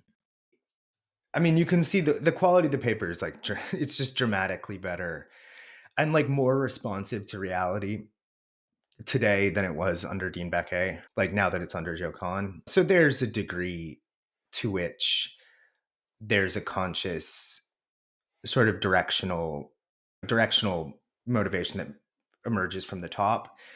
Uh on a broader scale, when we're using the New York Times as a synecdoche for like broader American media and like what that worldview is, like there's some kind of like middle ground between the Curtis Yarvin cathedral conception of it as being sort of like unorganic and undirected, and then the kind of like more conspiracy minded, like we're being fed something. Like I see it as a kind of middle ground between those things. I think there's a sort of way in which like people who are aware of how a cathedral hive mind style media system works are very, very good at kind of giving it direction. And so you can even see this in like, to take a really example, like a really narrow example that's like less fun than the big picture stuff we're talking about, but like where on earth did the joy, energy, and unity memes, and like why did every single piece about the Democratic National Convention contain the word joy, energy, and unity? And like somebody did that. That wasn't, and like I'm not, I didn't get that memo. So it's really funny because I'm like sort of somehow like downstream of that. I saw it like emerge, and it was just very funny, of course, because there wasn't that much joy or energy in the room. There was a lot of unity, I'll give them that, but there wasn't a lot of joy or energy. And so like you're just sitting around wondering like why is this reporter who I've just seen bored out of his mind complaining about how nothing's going on, complaining about how this is the deadest convention he's ever been to, and then they go off and they'll do a TV spot or they'll file something and they'll talk about joy and energy, and I'm just like, wait, what? How did that happen? Like what? Like am I missing something?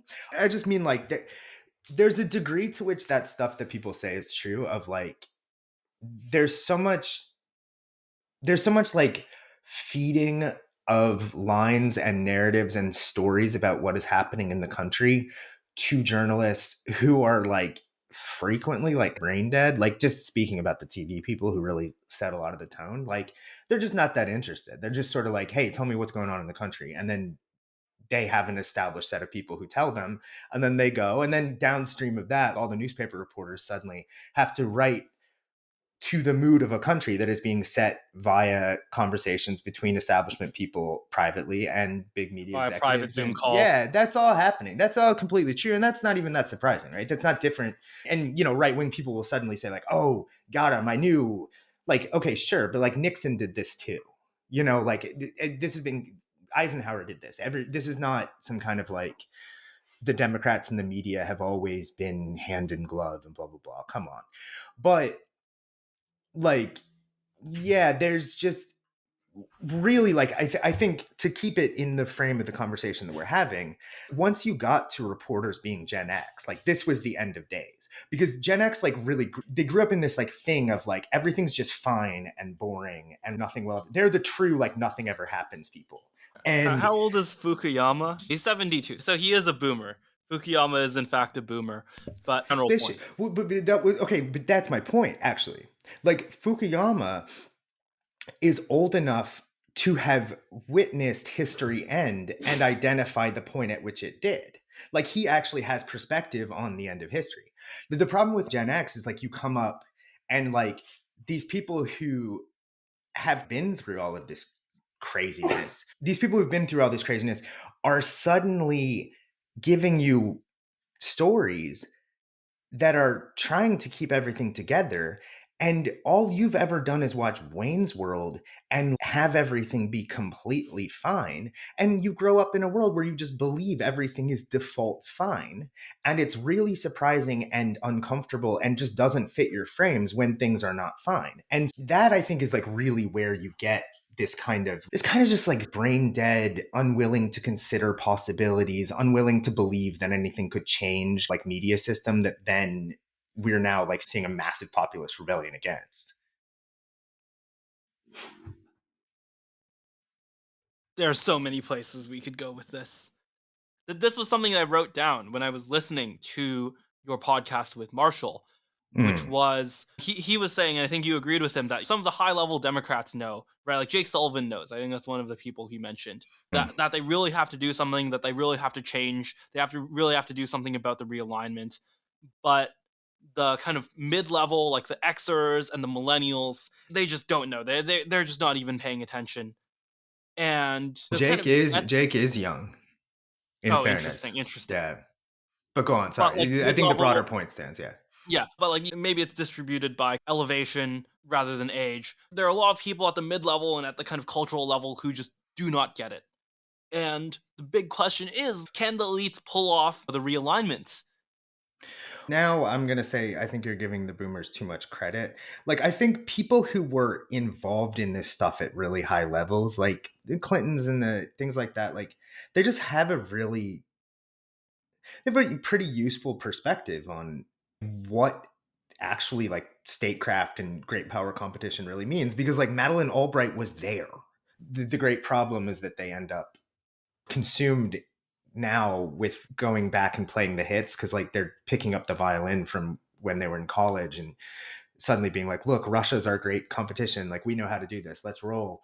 Like in terms of like, can the elites, the boomer age elites, pull off another squeeze act? Like we had mentioned jokingly monarchist for Biden. I have occasionally been guilty of looking inside of like what I personally hope out of an election and just thinking like, it might have been fine if Clinton won, because then we could get 4 more years of just like people really getting a glimpse of this system working, quote, as it's supposed to, and like still not liking it, and then come up with like pretty good sort of like broad-based national consensus about what to do.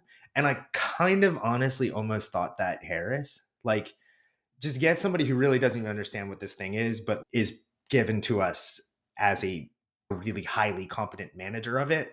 And then if it keeps not working, we'll have societal consensus about, okay, now it's time to discard it. So I was bullish on the idea of a Harris candidacy in a weird way, because this is what we're really talking about. Like the end of history is not just like America has a really narrow set of potential domestic choices to make about policy. The end of history is like war is over and the like Atlantic empire shall reign forever. The thing is, you can't really put that genie back in the bottle just because Europe literally can't defend itself. Um, and like in order to make Europe capable of defending itself, you have to change European social contracts. Like you can't just suddenly decide like, oh, France is going to start paying for its own defense. Like France can't afford to pay for its own defense without changing the social contract between the French elites and the French people. So you're going to have to do that. Or you're going to have to like literally openly become a vassal state of the United States. Because like the Trump people like it's almost like you could, like, European elites could like actively supplicate Trump and be like, look, there are good reasons for you to keep underwriting our security. These are Gonna them. need Greenland. Yeah, like exactly. Like, so like, what do we get for it? Like this kind of thing. But so barring some kind of like compact that resets an American European deal about like how we defend them and what the alliance looks like, then Europe has to kind of chart at least a bit of its own course. And in order to chart at least a bit of its own course, it has to change a large part of its social contract. So already European elites are screwed. Like, I'm sure maybe somebody can find Lay that out a some little hole bit in. more for the audience. How does Europe need to change its social contract? Well, okay, so you want to get, everybody talks this big game of we're going to get up to 2.5% GDP spend on our militaries. Okay, that sounds great, right? The Keir Starmer came in to power in Britain, promising that. The French have been promising it. The French, who of course have been losing their sphere of influence day by day. They have been promising to get there. Estonia, the Estonian Prime Minister, Kachikaias, who was like the most bloodthirsty militant in all of Europe, was just made into the new sort of like European diplomacy defense chief figurehead person. And she's been calling for 2.5 from all members for like a long time. But how do you pay for it? So like France already is in that same situation the US is in, where they pay more on the interest of their debt than they do on their military. You can't raise taxes in France because the country will erupt. You can't cut social services in France because the country will erupt. So where does the money come from? Sorry, I just don't get it. Germany, last year, Germany stopped even saying that it could supply weapons to Ukraine because it didn't have the money. Britain, if they want to get to 2.5, I forget what the exact tax mechanisms are, but like, their banking sector, it will take one push to have that entire thing move to Paris or Frankfurt. Um, and so, like, there just aren't a ton of levers to keep in place the social system, like the social welfare systems and the tax rates and the levels of military spend that you would have to get to for Europe to defend itself. That's sort of what I'm saying. And like something's gonna have to give there. Uh and then once you've started tinkering with the European social contract, you think those elites are gonna last long? Like, I don't. Do you think that system is gonna last long? Like the actual like political systems? Like France is what, on the Fifth Republic? Like it, they just Wait, like, do they stop having elections? Does it become like, Well, France actual doesn't even have. monarchism? I mean, France already is a monarchy essentially. Like it's already like an extremely centralized system with the huge amount of power weighted into a presidency, and then like a long tradition of basically people just coming in and saying like, look, democracy's a little too messed up right now. We got to do some other special stuff, right? So this is not even like far out from France's political traditions. Like their current iteration of the republic was created by de Gaulle during a political emergency. Do I think something like that will happen down the road in France? Absolutely, honestly. It might happen next week. They don't have a government. And in Germany, how long do you keep the AfD out of power? And like what is the mechanism for keeping the AfD out of power long term? Like what's the political vision and alliance that could do that? Like I I don't know, but like, I'm not an expert on European politics per se, but like, it's just, you can kind of look at the math and the political problems that class of people, who is arguably a much more entrenched elite than we even have context for, they're in a world of hurt. And then in America, you ask, if you want to take that same question, arguably half of our governing elites, such as we know them, have already been overthrown. Like the quote unquote establishment of the Republican Party, like that becomes this kind of misnomer, or like this becomes this like easy shorthand that people use. And it just means like the Republicans who aren't Trumpy. But it actually means something much more important. It means like Republicans who shared the post Cold War bipartisan consensus were overthrown. They lost power. This is how it works when you have a coup. This is how it works when revolutions happen. It's also how it works when systems of power change via democratic means. Like your guys, your patronage systems, your team, your staffs, all those people, they lose jobs, they lose money, they lose influence. Their kids don't get into schools that are as good. Like the whole thing happens.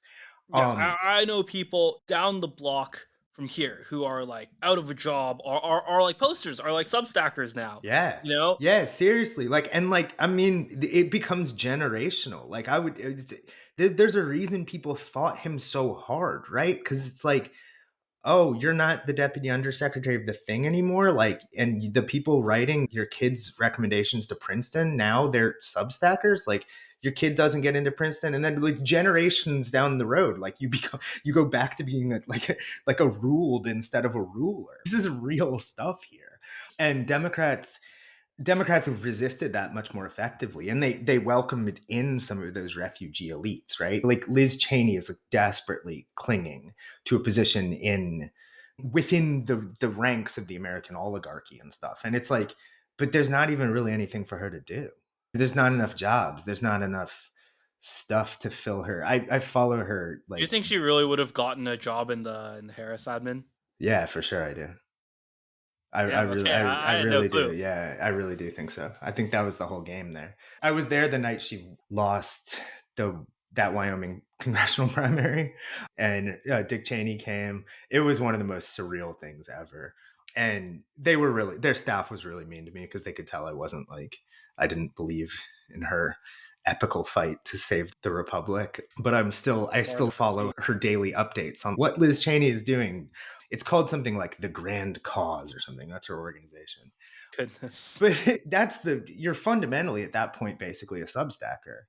Um, and what are all these Democrats going to do? Like those boomers that just lost, who represented the sort of establishment mindset within the Democratic Party, like how old are they going to be the next time that they even have a chance to come into government? Like it could be 12 years, it could be 16. The- Yeah, the- these people might be out of power for really for a long time. we always say this too. Assuming, and perhaps I'm naive, many of my fellow journalists would call me naive, but assuming that we have elections again, one thing is just people make so much of these shifts, and the shift within the functioning of the state that Trump is going to effectuate, I think actually is meaningful it is a real event in American politics that will mark a before and after time. That's completely true. This thing of like, oh, there's been a preference cascade that will allow Republicans to rule for as long as they don't screw this up. We've heard this a million times. Like Yeah, I don't buy it either. people thought after Lyndon Johnson won 64, like there would be a people thought after Obama. They always use that phrase, durable governing majority, blah blah blah. How long is it durable? It's not very frequently. Yeah, Um, it was basically just FDR, right? FDR actually did it. FDR actually got it. yeah, He won the that's very four true. That's a elections, good and point. Yeah, that's he a good kept point. on going. Yeah, But he that was an exceptional period of history, even more exceptional than some of these others. yeah, for sure. I mean, this is part of the silliness of the end of history, of the like, for us as millennials, Gen X, Gen Z, whatever, who just grow up with this kind of heuristic of like either things really happen and they're such a huge deal or nothing ever happens. It's like normally just stuff is happening a little bit all the time, and like you would just be able to process that and understand it, and understand that systems are like, our system is surprisingly durable, but in general systems are not that durable. And FDR is the only one who really had like a combination of epical shocks and war that made him into somebody governing through a period of exception. I don't really think the rest of it, in the long scheme of history, like it was just shocking how stable and easy everything was for America throughout the 20th century, the long 20th century. You said it would be like a real regime change. What actually happens? Curtis characterizes a regime change but you wake up and you live your life differently. And he says there hasn't been a regime change because Trump got elected in 16. You didn't really live your life differently. Maybe you got like a small tax cut, but it was fundamentally the same.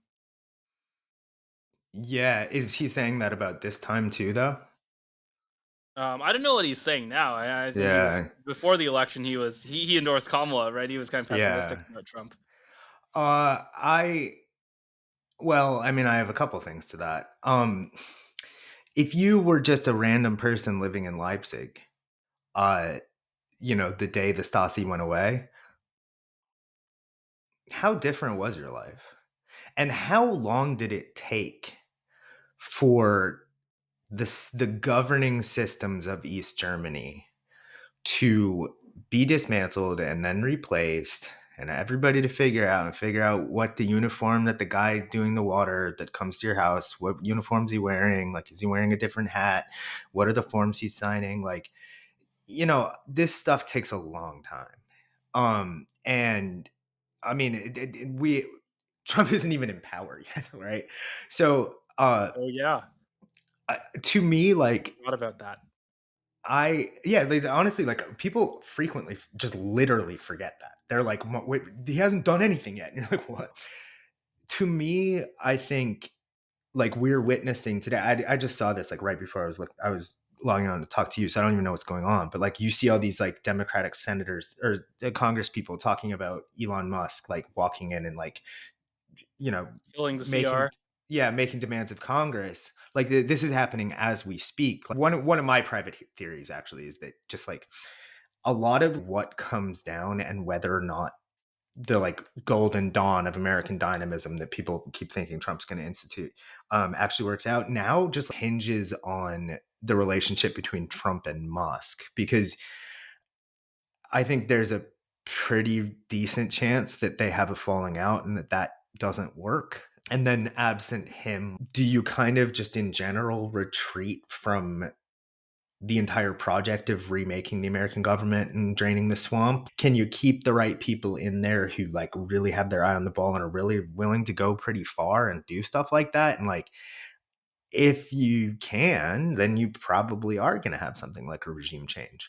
If in 6 months Doge has done nothing, and, like, in 2016, the figures through whom the kind of remake the state and counter elites, all right? So, like, now, much more than in 2016, you have people who are consciously, and, like, one might accuse you and I of being amongst these, consciously, like, set up as counter elites to replace people who have failed to do the job of the elites who were doing it before them.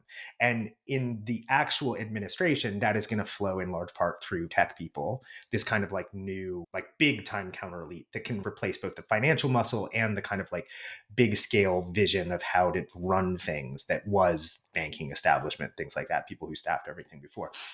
And as you and I both know, like, Peter Thiel was tasked with this in 2016. And it just, like, really quickly from the get go didn't build into much. And very quickly into the administration, Bannon was basically had the side of his head blown off by a repertorial ambush. Thiel was out. Blake Masters was out. There was no Balaji Srinivasan. I'm not sure if I'm saying his name right, but he's not coming in to run the FDA as people talked about. None of that was even, like, close to happening, really, even though it was mooted.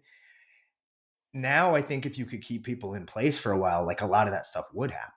Probably if either of us, probably if half the people listening to this podcast called the right person or just went down to Palm Beach, like, CV in hand, and said, "What do you got for me?" They'd find you a freaking job. Cause, like, they're like, "Hey, we need the pirates and the weirdos to come in here and do this stuff." That is elite replacement. I'm sorry. You can be really cynical about all of this, but a lot of people from the Bay have come in and taken on senior roles that the people they're replacing are not going to get back anytime soon. I think I agree with that on a philosophical level. On a practical level, it's kind of hard to internalize all at once, right? Um, Yeah, I'm not trying to oversell the singular importance of Elon Musk in all this. Basically, what I'm saying is because Musk has actually become a figure of singular importance in a way that I, at least, and I think very few people really foresaw. Now I think a lot of this just like hinges on their relationship because he's already siloed off this huge amount of power and influence. And because the rupture between them would be really financially, media wise, because Musk has such reach, it would really, really hamstring the administration. Yeah, that just makes me seem it's really unlikely. It's almost like a divorce, you know? Like, you have all these people who I think are really loyal to Musk. Like what happens to David Sachs if there's like a falling out between Musk and Trump? Does he is he no longer AI czar? Is he That are you're fired, you know? Is he gone? this is Um what I mean. So you have two very volatile personalities who are very, very into their own egos and very, very skeptical of having other people in charge over them or having separate power bases around them. And you have to have that relationship work. That's why I'm sort of like hinging it more than I normally would, like on just that relationship. I was surprised that if I was designing the administration, I would have not let this take shape the way it has, just because I would not have wanted so much that they were trying to do to have to ride on that relationship.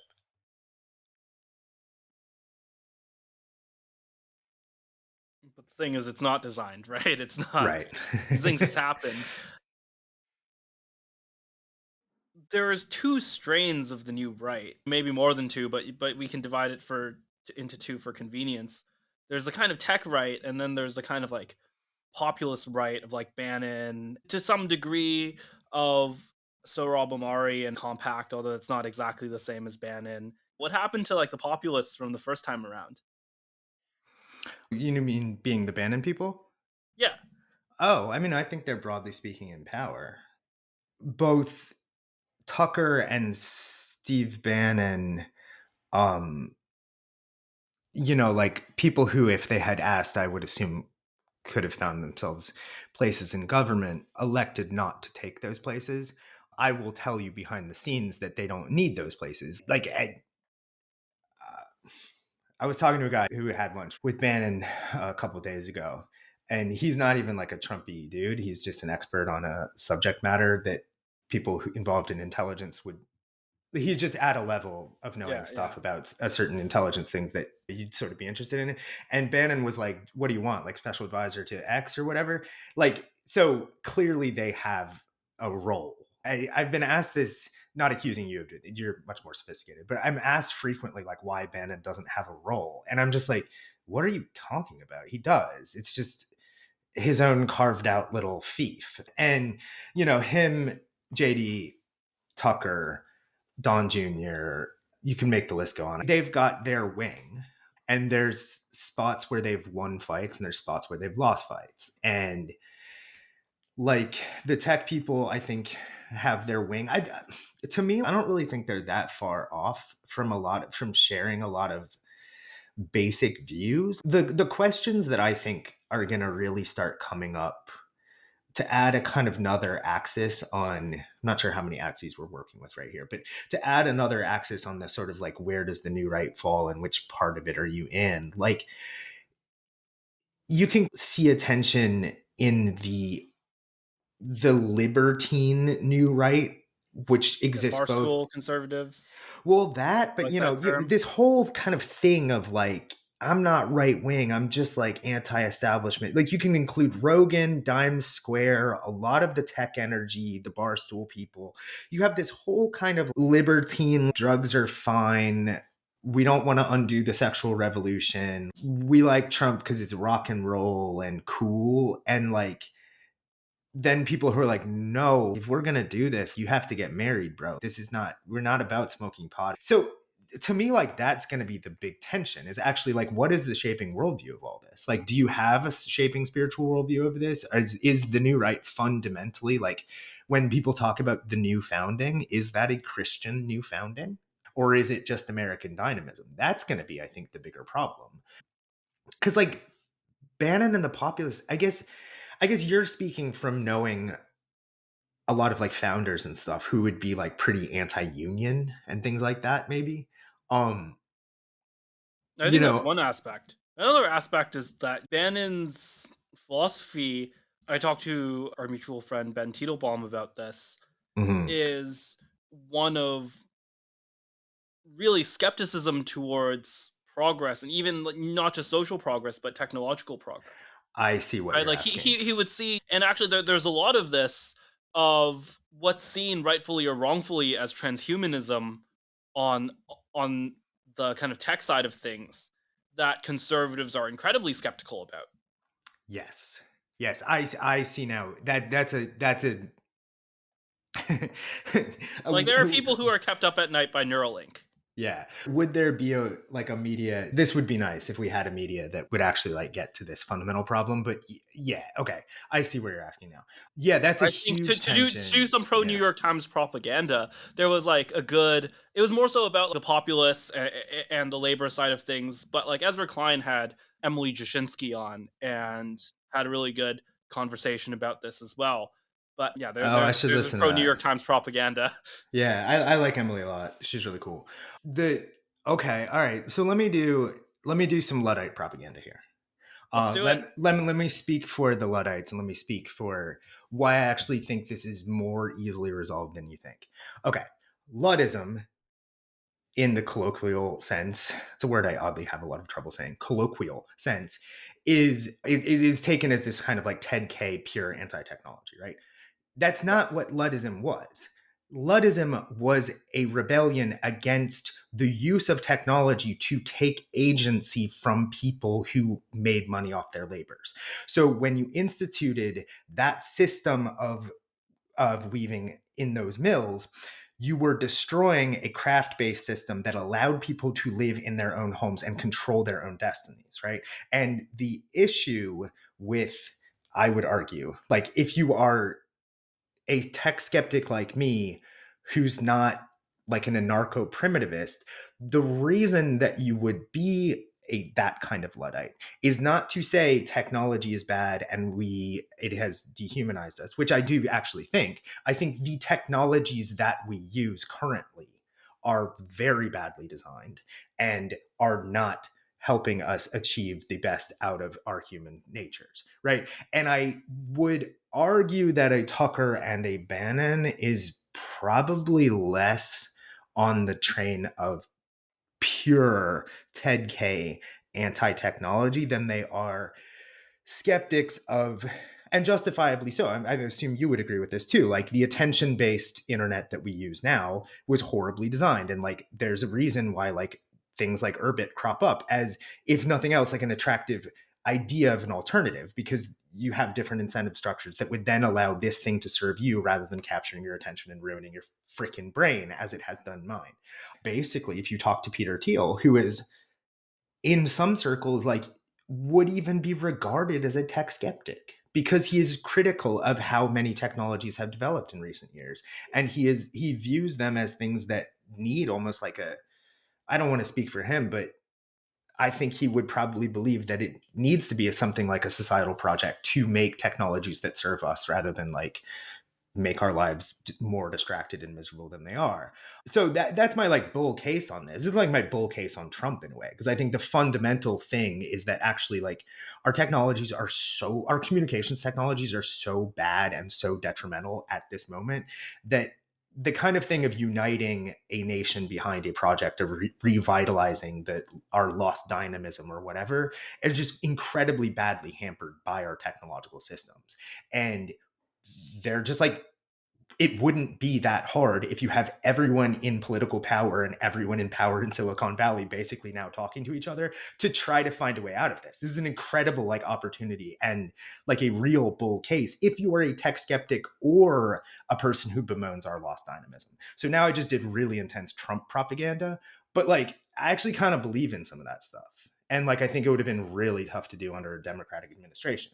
So I don't know. It just sounded much more hopeful and rosy than I often do, but I think there's an opportunity there that is not inevitably some kind of natural tension. Yeah, you trust these people. You have a really high opinion of these people. Wow. Well, I'm just saying Um, that's the bull case. That's the bull case. I don't look. I gave you a bear case just before where I was saying that I think sure. probably Elon Musk will be out in 6 months and none of this will work. I'm just saying that in terms of like resolving their differing views on AI and tech, I'm not. Yeah, I don't know. I'd be curious to know what James Poulos thinks about this. I would be curious to know what some of my fellow tech skeptics feel about this, but like a political project that includes many people who want to remystify life in the world and want to, you know, I don't care if you're atheist or not. I think we'd just be in a better world if like more people had a personal relationship with God, just like, or something to take them out of the material, like hive mind world we live in now. If you have an administration that has the power to do a lot on the tech front and is shaped by some of those differing and maybe dissonant views on the idea of progress, like that might be a best case scenario, honestly. So when he was on the show, and I think in his book as well, Ben Teitelbaum was like, Bannon almost doesn't have a philosophy of institutional improvement or institutional diagnosis. It comes from traditionalism that once basically liberalism is burnt down, the natural order arises spontaneously, and so you don't have to plan for it. You don't have to build it. It just happens. And so, at least my interpretation of this is that he was really skeptical that Bannon has any plans of like, here is the thing we are going to do that like positively changes the world. I don't really know Bannon at all, so I completely defer to both of you on this, but I just don't know. I mean, I don't know if I agree with that. I understand what he's saying. Ben is speaking from a philosophical standpoint. I think factually what you're saying is and what he's saying is completely correct. The thing is that like my theory of a lot of how this ends up playing out in the American system is that like people's philosophies just don't matter that much. Like, is Barack Obama Marxist? Honestly, yes, I think. Like, or at least like when he was elected to the Senate, when he was elected to the United States Senate after having come up in those worlds, reading those books, like his worldview was probably basically a Marxian and in certain ways anti-American worldview. Like all that stuff, and Yeah, he's you sitting can there argue that he watching. was in Yeah. some ways a third worldist, right? Yeah. I think that's completely true. I think if you start giving somebody the opportunity to pick who goes to state, they stop being a Marxist real quick. And like the thing can inform your thing as you start exercising power. And that's sort of the evil genius of the American system is it co-ops people incredibly well. And I think it co-ops Bannon really well. You can have this ideology of like traditionalism and like, you know, you can read Evola all you want, but like you don't not have a theory of what systems could do if you are making. I know for a fact that he's helping people pick who goes into government. So he clearly doesn't think let's just burn all this down, right? I think for him you can't really do anything. Every macro guy like listening to this is going to get offended if I talk in too much detail about it. But you know, Bannon's thing really is this kind of obsession with the concept of the American empire, an obsession with the dollar system, and obsession with, frankly, like the way that capital markets work, and you know, the way that we basically just subsidize bankers for processing money that leaves our country at the expense of people who work in it. I mean, that stuff's true. And I think that until you get into government and you really have a chance to start seeing what explodes as you pick apart that system or as it just starts to fall apart naturally. The dollar as reserve currency, we will see how that all plays out. And we will see how much agency the United States has in terms of trying to keep it as the reserve currency or whether indeed we as a society actually want that. That may shake out in a few years. It doesn't even, there's ways around it. I don't know. But I think he really feels like until you get in and start playing with the levers and seeing what explodes when you pull the wrong one at the wrong time, like he just doesn't really know how to do his stuff. And I don't think many people do. I don't think if you want to end the dollar system right now, I don't think there's a person alive who could tell you with great confidence how to do it and what would happen. So, so I like genuinely don't know. So I say this out of curiosity, not skepticism. Like, what is Bannon actually trying to do in the new admin? I mean, candidly, I don't know. I need to go to DC or Palm Springs. Full disclosure, I'm currently, I hope I don't get canceled for this or any other podcast. I'm negotiating a contract with the New York Times right now. And I just signed a contract with Vanity Fair. And so I'm like gearing up after like the most intense year I personally have ever lived. And I'm trying to like gear up to go to DC and Palm Beach and start really delving into this stuff. But like my girlfriend's there now. I don't even know which one she's in. One of them. And it's so crazy. Like we're not even together for more than 3 days at a time, like this whole year. But that's a long way of saying, like, candidly, I really don't know. Because I kind of took a few weeks off and just have been breathing and trying to figure out like what the next move is and like where to push. And in all complete candor, I kind of didn't want to be in Palm Springs because I kind of like people keep getting offered jobs and it's just like a weird, like compromising situation for me to be in. And so that's a long way of Come on, saying if they let you run the Department of the Interior, would you really say no? well, no, I'm going to put this on blast for any major Trump donor who's listening. What the thing that I was like thinking about is like, because I spent my formative young adult years in Mauritania and then recently went back and I've been doing all this work on like the Sahel and stuff. So And we there should was a let you run Department of State. well, no, I was like, maybe I should be Sorry, go ambassador to ahead, go ahead. Mauritania. I was kind of like, maybe I should be ambassador to Hmm. Mauritania because it's always like a civil service or a foreign service job. And it's like, I won't be a part of any of the stuff the administration does. I'll be off in the desert, like just trying to do the best I can for everybody, just trying to help people in the desert. And there just isn't anyone in the world who cares and there's like hardly any Americans who care about Mauritania in the way I do. So there was a part of me that was like, is that even a possibility? But this is a long way of saying, I don't know what Bannon is up to. I don't know. You see Tucker going around, doing all these media appearances and like his profile's so huge now and they've got to be having a ton of fun. Everybody's off at that, as you and I are speaking now, everyone's off at that TPUSA, like America Fest. I bet it is like Coachella for people who went to Duke. I bet it is just crazy. And I bet they're having a lot of fun. Bannon views his role as fanning the flames, as keeping the kind of like peasants, as he says, on fire and raging against the machine and understanding what the machine is. And I think he is gearing up for a role that probably will be very important if you care about the populist thing. Like you're going to need him because you're going to need him to be essentially like what the religious right frequently was for Republicans in the 80s, 90s, and 2000s, where it's like you can hit a button and mobilize people and say, no, no, no, no, no, no, no, no. We put you in here. You got to do that thing you said you were going to do. Or like, you can't, Bannon, I think, is going to occupy that role as the cop and the guy making sure that people who, really like, really went out for this person, like put him up as a Napoleonic figure in the history of this nation. And if they start looking like anything like what the 2016 administration I think Bannon views his job as being someone who's capable of mobilizing forces to push them back to what he believes they won on this time. And which, of course, what he believes they won on in 2016 too. But I think he gave them a pass and he And won it this 2020. time. Yeah. What did they run on in 2020? I don't even know. That was so weird.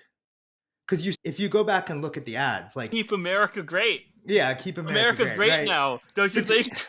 Well, I mean, if you couldn't, like, the one thing about Trump, and Lomez just wrote this on his Substack, so this isn't, but like, I almost think that everyone in America can kind of agree that it was good Trump lost in 2020. Because for people on the right, it's like a hero arc of him returning.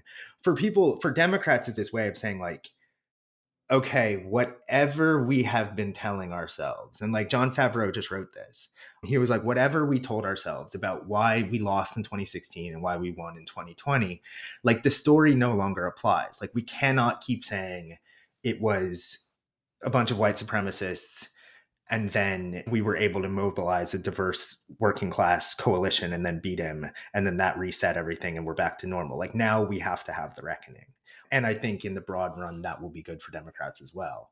So like in a weird way, like 2020, it was great that Joe Biden worked like at being a figure they could just toss in and win and then do that neoliberalism. I think the Trump movement would have been this dream scenario they have of now we fully get to hit the reset. Now the preference cascade comes. Now all of this would have been impossible if Trump hadn't lost in 2020.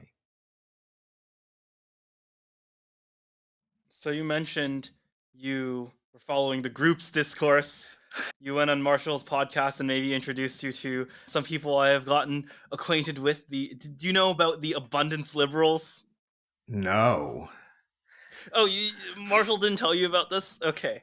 No, but I want to, yeah.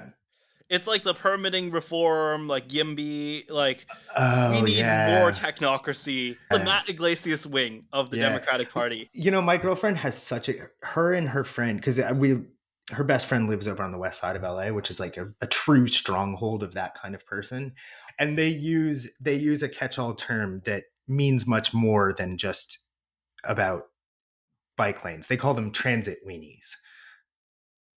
Which I think is just like such a good signifier for that realm of abundance liberal. Like they're just all sort of like, they're always talking about transit. They're always like really skinny. So anyway, they call them transit weenies. That's amazing. But you've not really heard much about them. Well, no, I mean, I'm heavily exposed to like the idea. I mean, I'm heavily exposed to their ideas, if only because I'm interested to know what the forces at work in American politics are. Sorry, what was your question about them? Yeah, I was just wondering if you had an impression of them, because they're one side of this fight of like, what's the future of the Democratic Party look like? I It's weird because we talked about how we need these metaphysical changes in the Democratic Party, but really the debate they're having now is, do we need the neoliberal project, YIMBY bike lanes and permitting reform, which are probably like not terrible ideas, or do we need like democratic socialism? Do we need Medicare for all? But that's the conversation that's like the mainstream version, right? So I was I'm just wondering if so you had context there. Yeah, I'm so glad you asked this, because this is basically like I absolutely destroyed my mental and physical health the last week trying to like figure out a way to write a piece about Democrats that did not fall into this frame. Because I think fundamentally it's like, to me, watching this, and I'm getting a little bit of the sense from you just reading between the lines, it is flabbergasting to me that this is the conversation that people are having. Like, Oh, and absolutely. I just find it so unbelievable, because first of all, I hate to say it, but so I talked to a guy who's working on building like a left-wing populist alliance to counteract the sort of Bannonite right-wing populist alliance, which is probably a very difficult project to be involved in. But even I put it to him and I was like, would Bernie have won this year? And he was like, absolutely not. No. And I was like, so should Democrats have done more economic populism, left wing, democratic socialist stuff? And he was like, man, if anybody tells you that would have been an answer that could have won this election, they are kidding you. And this is not because he was saying they should have been more moderate, right? And so there's this insane thing in the group's discourse or these abundance libs or whatever, where then all the abundance libs, who are, by the way, basically all Gen X, right? They're all people who have this it's not unique to Gen I X, think but some of them are younger than that, but yeah. all right, fine. But the big ones have this thing that is like, it's not unique to Gen X, but it is the defining Gen X ideology, which is just, if everybody was normal, things would be fine. They're always just like, if you were just rational, things would work out. And like, this is the Iglesias thing. This is like sort of the governing ideology of like a lot of what is supposed to be heterodox media. It's basically like, if you were just like a normal Clinton style Democrat, you guys would have won. Just like do less woke stuff, like be more logical. Let's do more permitting. Let's let growth keep going at 2.8 to 3.2% and ad infinitum. Like everything will be fine. This is America. This is like kind of their shaping thing. And so it becomes for them, politics becomes for them a problem of not what is our governing vision and what is wrong with this system, because they really don't allow for the possibility of the system itself being wrong. And oddly, neither do the progressive left wealth redistributionists.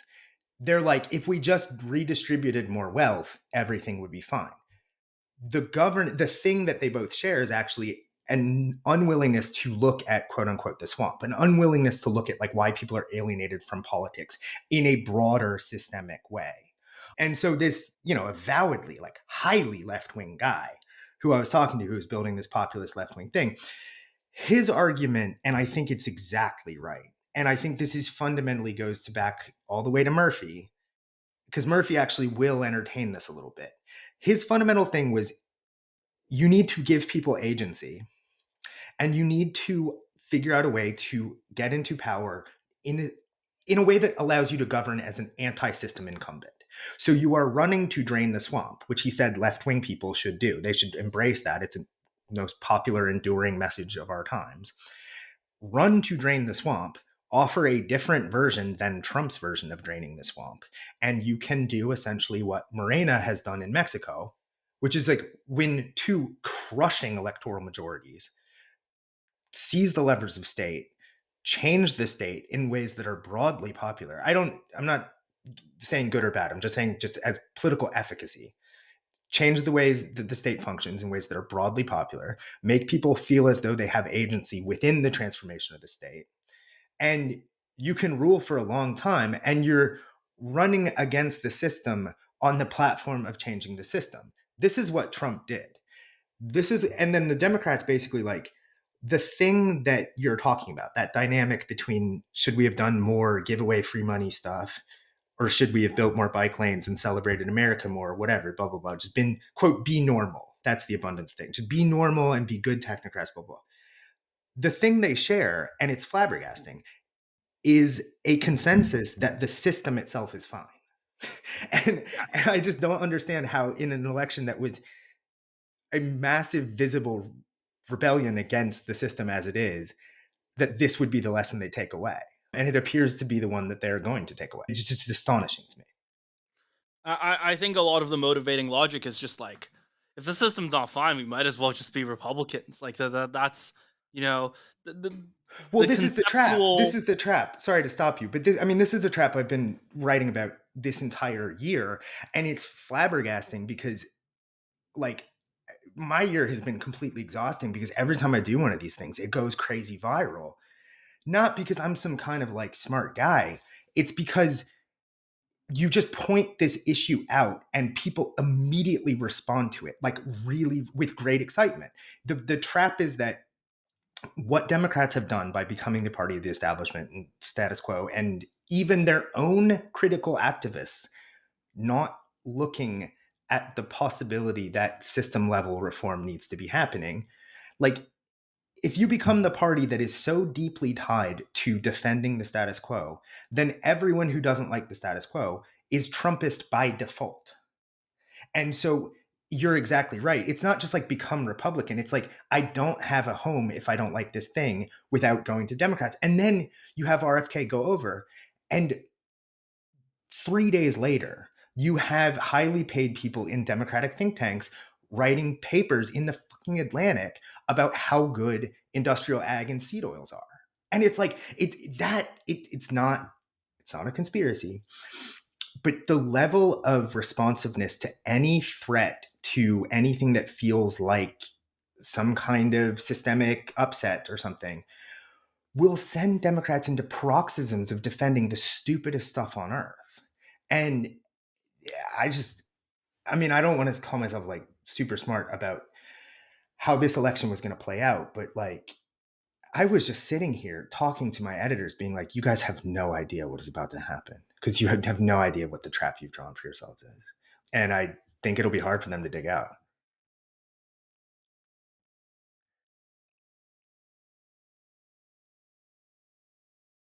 How could Republicans screw this up? Aside from the Musk breakup, Well, the Musk breakup is indicative of. how could they go too far? Is there a way they could go too far? Oh, yeah. I mean, you've probably had people on this podcast who advocate invading Mexico. There's that. I think the DOJ stuff could get insane. Like, if you are, we're already seeing them do things like suing Ann Selzer over a missed poll. Like, that's a very Banana Republic weird Yeah, thing for the the First president of the Amendment United States. protects like running the polls. I said at the Yeah, time, this is a garbage poll. You don't just go out there and be like, everything we learned in the past 8 years about response bias, I just don't care about that anymore. You don't do that. It was a terrible poll. yeah. However, the And First Amendment protects like just like god awful polls. and indeed, constitutionally, there's nothing wrong with a private citizen suing someone who did a poll and then losing in the courts. But if the Department of Justice is doing that, like, we're left with two options. We're left with the option that the Supreme Court will step in and attempt to resolve the problem. And we're left with the kind of worst case scenario, which is the Supreme Court doesn't do anything. But then in the event that the courts do come in and stop some of this stuff, say they stop firings, say they stop some US Attorney General going after the New York Times, and then Trump just says, no, arrest him anyway. What happens? What happens? Who are those agents listening to? Everyone steals this quote from me now, but I was the one who found that the first time that JD said that thing about, I hope that we basically do a Yarvanite style fire everybody. And if the courts say no, stand in the breach and say the Chief Justice has made his ruling, now let him enforce it. Well, okay. What happens if that actually comes to pass? Because JD is on the record as having said we should defy the courts. That is the end of the constitutional republic. Sorry, it just is. You can, and maybe you're just talking on a podcast and it's all good. And I allow for that possibility. I allow for the possibility that lots of leftists who say we have to blow up the Capitol and kill all the capitalists, like when they get elected state senator, they stop talking that way, and it's not actually reflective of what they're going to do. I think that's a normal way to look at this, and Democrats have failed frequently to do that. But what if he was telling the truth? And they're just going to defy Supreme Court rulings. And they're just going to say, well, the National Guard's going to listen to me, so I don't care. I mean, best case scenario is that's political suicide. And just like after Jan 6, it becomes like the kind of thing that makes you, at least for a time, like politically anathema. Worst case scenario is like that actually works. And like, then what? I don't know. Do you have an idea of what happens if like they just start defying the courts or something? Like, because it's not as though they haven't literally talked about this. I don't know, man. I don't. I to me like Matt Gaetz seems like someone who would defy the courts. Mm-hmm. Does Pam Bondi seem like someone who would defy the courts? Not really, but it's not. I don't think it'll be her making those calls. Fair enough. Um, Yeah, yeah. that's not what it's really about. I mean, the idea is that you have an attorney general who will basically do whatever the president says. And it's unfair. It's like to steelman the Trump position here. Like you could argue like Merrick Garland would say, I won't do everything that a Democratic president would tell me to do. And that's broadly speaking true. The bounds of things that a Democratic president would tell him to do are so narrow that it would be very, very rare that he would need to defy them. Trump's bounds are much larger. And so the challenges of an attorney general to weigh what is undue authority and what's breaking norms and things like that are going to just be like a lot heavier to weigh. But they serve at the pleasure of the president. So like there's going to be situations where it's like do it or get fired.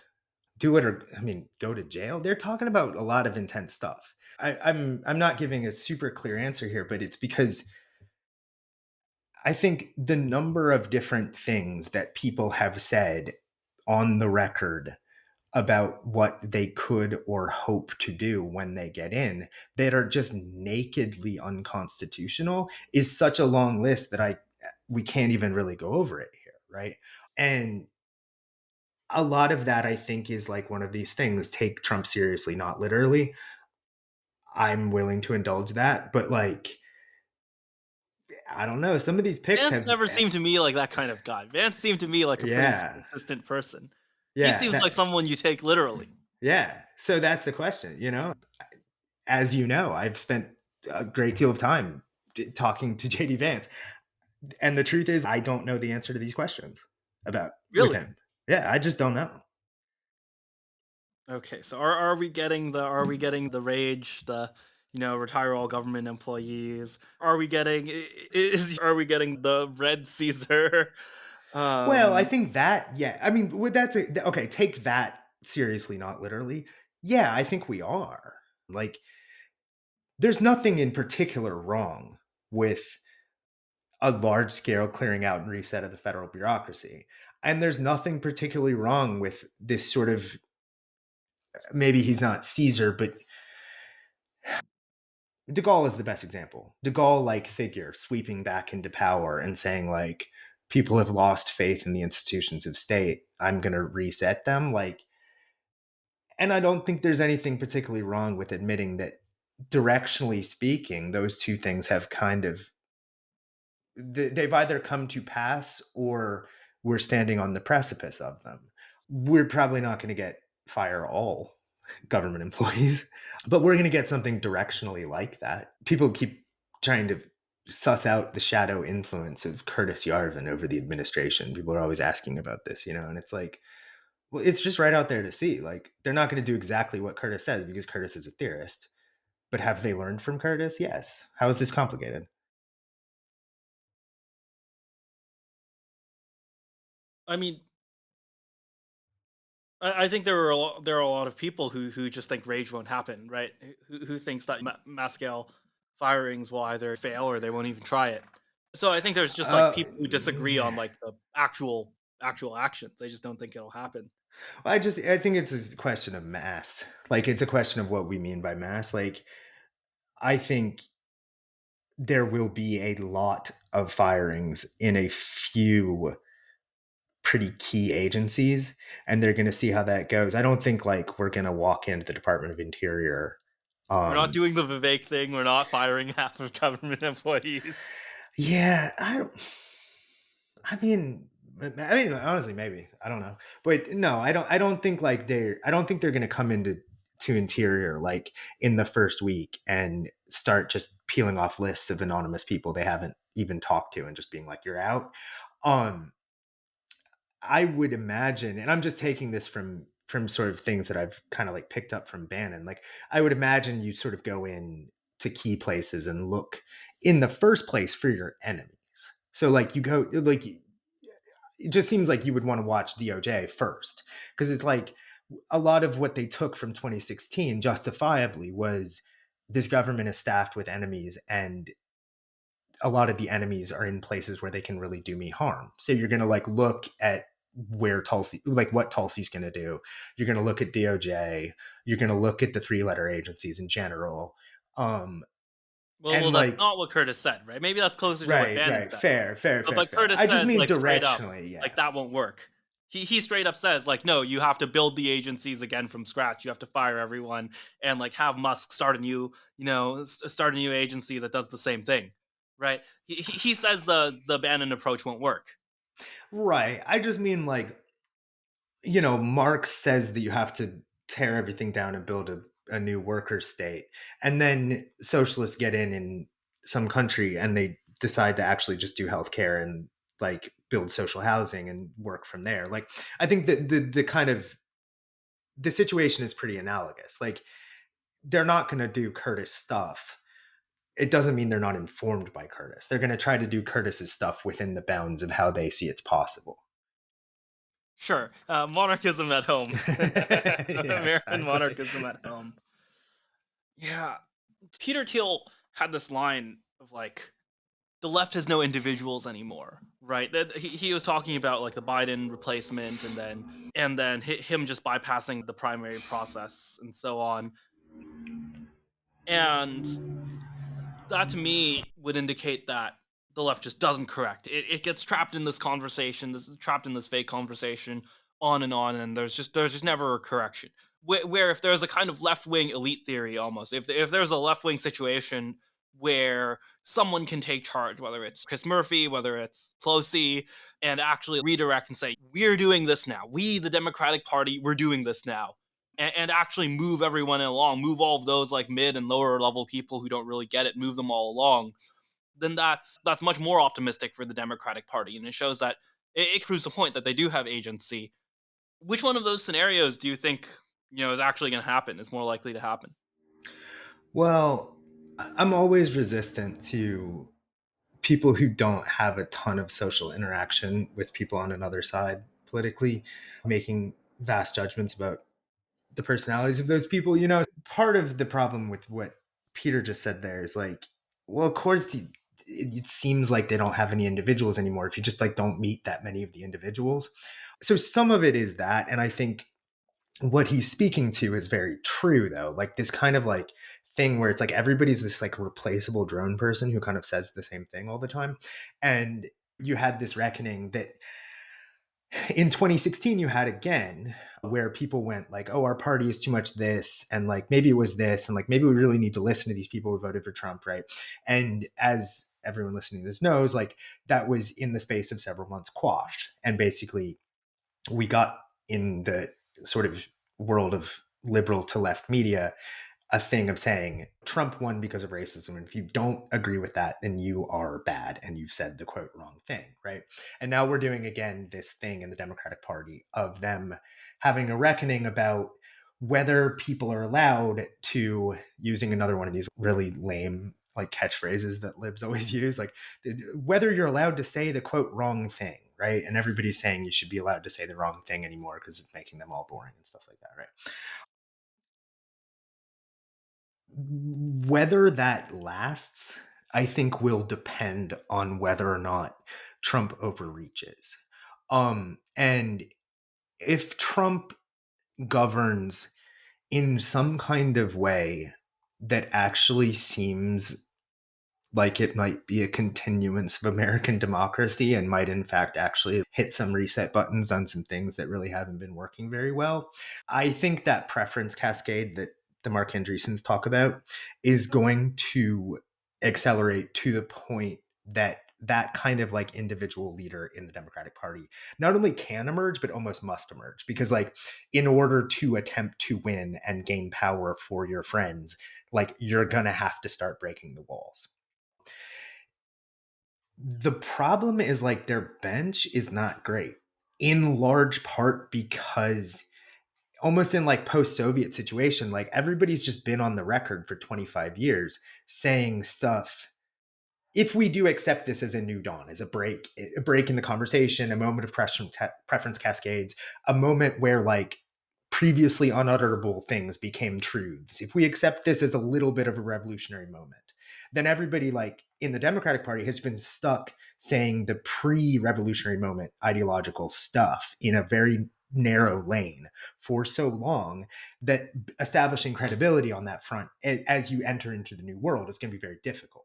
That's why I like the like Marie up in Washington, the congresswoman I was talking about, and Jared Polis and things like that, because like they're just emerging in part because they're in the West. And so you have this kind of like anti-authoritarian, woodsy, hippie, RFK-ish vibe that just sort of that suffuses life out there. They're people who I think could credibly establish themselves as against the governing thing without falling into the abundance lib versus like sort of like semi brain dead redistributionist progressive thing. And so like, will they step forward? I think it would be cool to have Jared Polis actually run for president. I actually think that would be like a really interesting test case for American democracy. But like other than those people, some maybe Murphy, maybe I don't know. There's a lot of these people who think that they're truth telling by being aggressively moderate, which is very different than what we've been talking about here. Like it's very these are people who are like looking around the spectrum and picking and choosing. The people who are like, and these are the loudest voices, as you've pointed out, the people who are tacking to the middle and thinking, I will be really loud and stand in a contrarian manner by tacking to the extremely moderate middle, they always end up in a really stupid trap of not being middle at all, but being establishment. And they end up making common cause with the Liz Cheneys and stuff. And it's a kind of politics that revolts people. And yet it seems to be like, I don't know, fairly large chance that it's what they'll end up adopting, in which case I think there's no hope. Yeah, it's really interesting because it seems it's a lot easier to imagine the right failing than the left succeeding, right? Yeah. Maybe you say there's no hope, but if the Musk rupture happens, or they invade Mexico, or they do all sorts of possible stupid shit, then it's pretty easy to imagine Dems winning in 26 and then 28, right? And like the same, and then like Trumpism, we finally beat Trumpism, or we beat Vanceism, you know, Yeah. and it just keeps rolling. I mean, you give a lot of credit here to both the strength of the system as it is currently ordered and potentially like too much credit to Trump. Like there's going to be all kinds of shenanigans. I watched that campaign. Like they won so big that none of this had to come into play, but like they were so ready to contest stuff like in a way that would sent America into wrangling over every single vote in counties all across this country for 6 months or something. Like they're going to do a lot of stuff electorally speaking that just makes it a lot harder for Democrats to win. I think. I could be wrong. I'm maybe that's like, and like I'm not even saying some of I'm the stuff is writing this down for the clips as we speak. I know, I'm so I know. sorry. That's sort of like part of the Trump playbook, right? And they view Yeah, yeah, it and a lot as of this is something that public. Democrats have done for a long time too. I'm not giving some kind of like value judgment here. I just think it might be 2028, like the electoral landscape might just look really, really different than we understand it now. And indeed, like Democrats, if they haven't figured out some kind of like broader response to this thing, because it can't just be let's go back to normal. I think normal, there was a DNC, a guy running for head of the DNC just now, who was saying quite astutely, this was a good message. He was saying, like, we've been calling for things to go back to normal. The problem is nobody likes normal. And so we've been losing. And okay, fine, somebody running for head of DNC is now capable of making that pretty basic connection. So that would be probably a good sign for them. But as far as like the party itself and indeed its voters, because they have really, really been stuck in such a narrow band for so long that the trouble is it's very hard for people to get through primaries. It's very hard for people with new ideas to get through primaries. And I talked to a congressional candidate at the DNC who was saying like he ran on a kind of left right populist thing. And if you polled his district, he was doing better than any of the other Democratic candidates against the Republican in this purple district. But he just couldn't win the primary because, and this is his quote, he was saying people who watch MSNBC just were too big of a constituency and they were too immediately repulsed by him. And so you just can't get him in and then they lose the district. And so I think that basic problem may well endure for a while.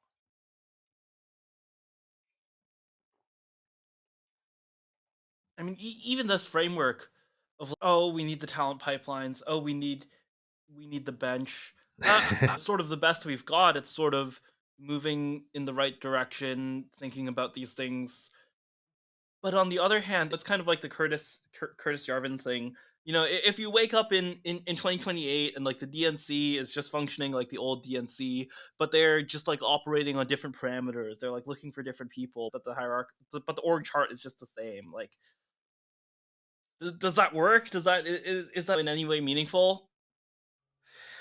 My argument here has been that no, it's probably not meaningful, or like it doesn't work. The reason it wouldn't work though, it's like it's a really dramatic actually illustration of like what breaking down of like media control and like giving people good books to read can actually do to a human mind, because a lot of Republicans have just become like much more aware about like how states work and just like history and stuff. Like they've been forced to confront things and then think about things in a new way. Like that was part of them having to bend the knee to Trumpism. They had to like actually become broader thinking people. And I don't think that's like an impossible thing to do. For the Democrats, I guess what we're circling around to and haven't said is the real solution to the problem is finding not a bench, and it's not looking at Chris Murphy as are you our savior, which indeed maybe is. I don't know. I mean, it could be work out for me if he was, but Yes, like let's do some Chris Murphy propaganda. Chris Murphy yeah, is the savior. I'm just trying to get everybody I spend a lot of time with and write about in a profile to then assume high functions in the state. I feel like this is You're just the it's streak I'm pretty good trying so to far. yeah. So, but I'm saying like what we're circling around and not really saying is like what they need is somebody who breaks the mold. What we need is what the Democrats need, and like what in fact we need as a nation in a certain way is just like a democratic Trump who could come in and just be like, okay, it's over. That way of business is done. This thing is moving on. You're coming with me or you're against me. Let's go. And of course, they had that opportunity in 2016 and did not take it. Um, you know, one of the great things about people emerging into world historical roles of destiny is that they're often like lying around right where you least expect them. But that's part of the role is that you can't expect it at the time. So like who's that person, and is there some person who would be willing to take on that role in the Democratic Party? I have no idea. But we would have never thought it would have been Bernie in 2016. I wouldn't have. And Trump was different because Trump was playing around with this for a long time. People just never took it seriously. But I think we may be entering an age in which like people have an opportunity to be capital G great men again, and like somebody might take that chance. Yeah. D- Yeah, and you said yeah, we don't know who man, I want to know who it is, but yeah, I do think I do think it's hard to it's hard to figure out. It's I Zuck. feel like It's Zuck, man. Zuckerberg. He's gonna step as in. a Democrat, is Zuck going back to being a Democrat and No, I then don't actually he'll think be so. I just president? that would Um, be the funniest. That would be the funniest there are timeline like ever. a Yeah. lot of people in like certain populist think tanks who would just like love to run against Zuckerberg. That would be like their dream. Like they have so many pages. It would just vindicate their entire philosophy. Zuck versus Trump would be amazing because the entire campaign could just take place at UFC fights. Yes, yes, exactly, exactly. If we can't say who, can we say where people who take charge of the Democratic Party is going to come from? It's going to be the tech left. Is it going to be, some kind of populist crowd? Is it going to be the academic left? Like, where is the great man of the left coming from? In a certain way, like my entire like political project, my whole life, in the sense of being an Americanist, but like not being have not coming out of the left, but coming out of like a patriotic left or something, and like having certain redistributionist tendencies and ecological tendencies and all that. Like my thing was always like you could just sell this country on, I don't know if this is left wing or what. I don't think the frames apply, but you could sell this country on the kind of politics that are shared by people who had Bernie stickers, then Trump stickers, and drive Toyota Tacomas and live in Montana. And like a sort of TR ethic of we conserve this nation, but we also have a forward thinking progressive vision. We are a muscular, outdoor, outward looking nation. We are not a nation ruled by plutocrats. We are not a nation ruled by anyone. We're the bully or whatever, right? And there was a lot of people who ran in Montana on that kind of platform, like all over the West. And like, this is just maybe my own aesthetic or cultural bias or something like that, because this is sort of those people are my people. But like when I brought up those two people who were two of the like maybe three or four Democrats who were held up as unique successes in this election, they're all coming from that milieu. And so I guess what I think is that it will come from a TR kind of a reset of what it means to be progressive, a reset of what it means to be maybe like left wing or whatever. I'm not sure that term is going to obtain much going forward, but it's going to come from that tradition of bully, positive, Americanist, but like caring about the greater social good, making the U.S. Forest Service. That kind of spirit that made the U.S. Forest Service. I think that's the kind of like public spiritedness that Democrats like still want to retain, but then meld with essentially like a culture that is appealing enough to voters that just doesn't make them look like lame honor students. Like that's the problem. They just look like lame honor students. They have no sense of humor. They have no sense of spirit, no sense of, they're terrified of violence. They're terrified of all of these, any little danger, they're always trying to regulate out of existence. Like you will get people from the West who just don't care about that. And I think that would be really attractive to American people. Fantastic. You know, I hope so. That will be a fun election to watch. It would, But yeah. could really make Vance look like a Yale grad. Well, that's the thing, Um, right? And they really failed to do that because they were too nervous to say the wrong thing. You need those people who break that frame.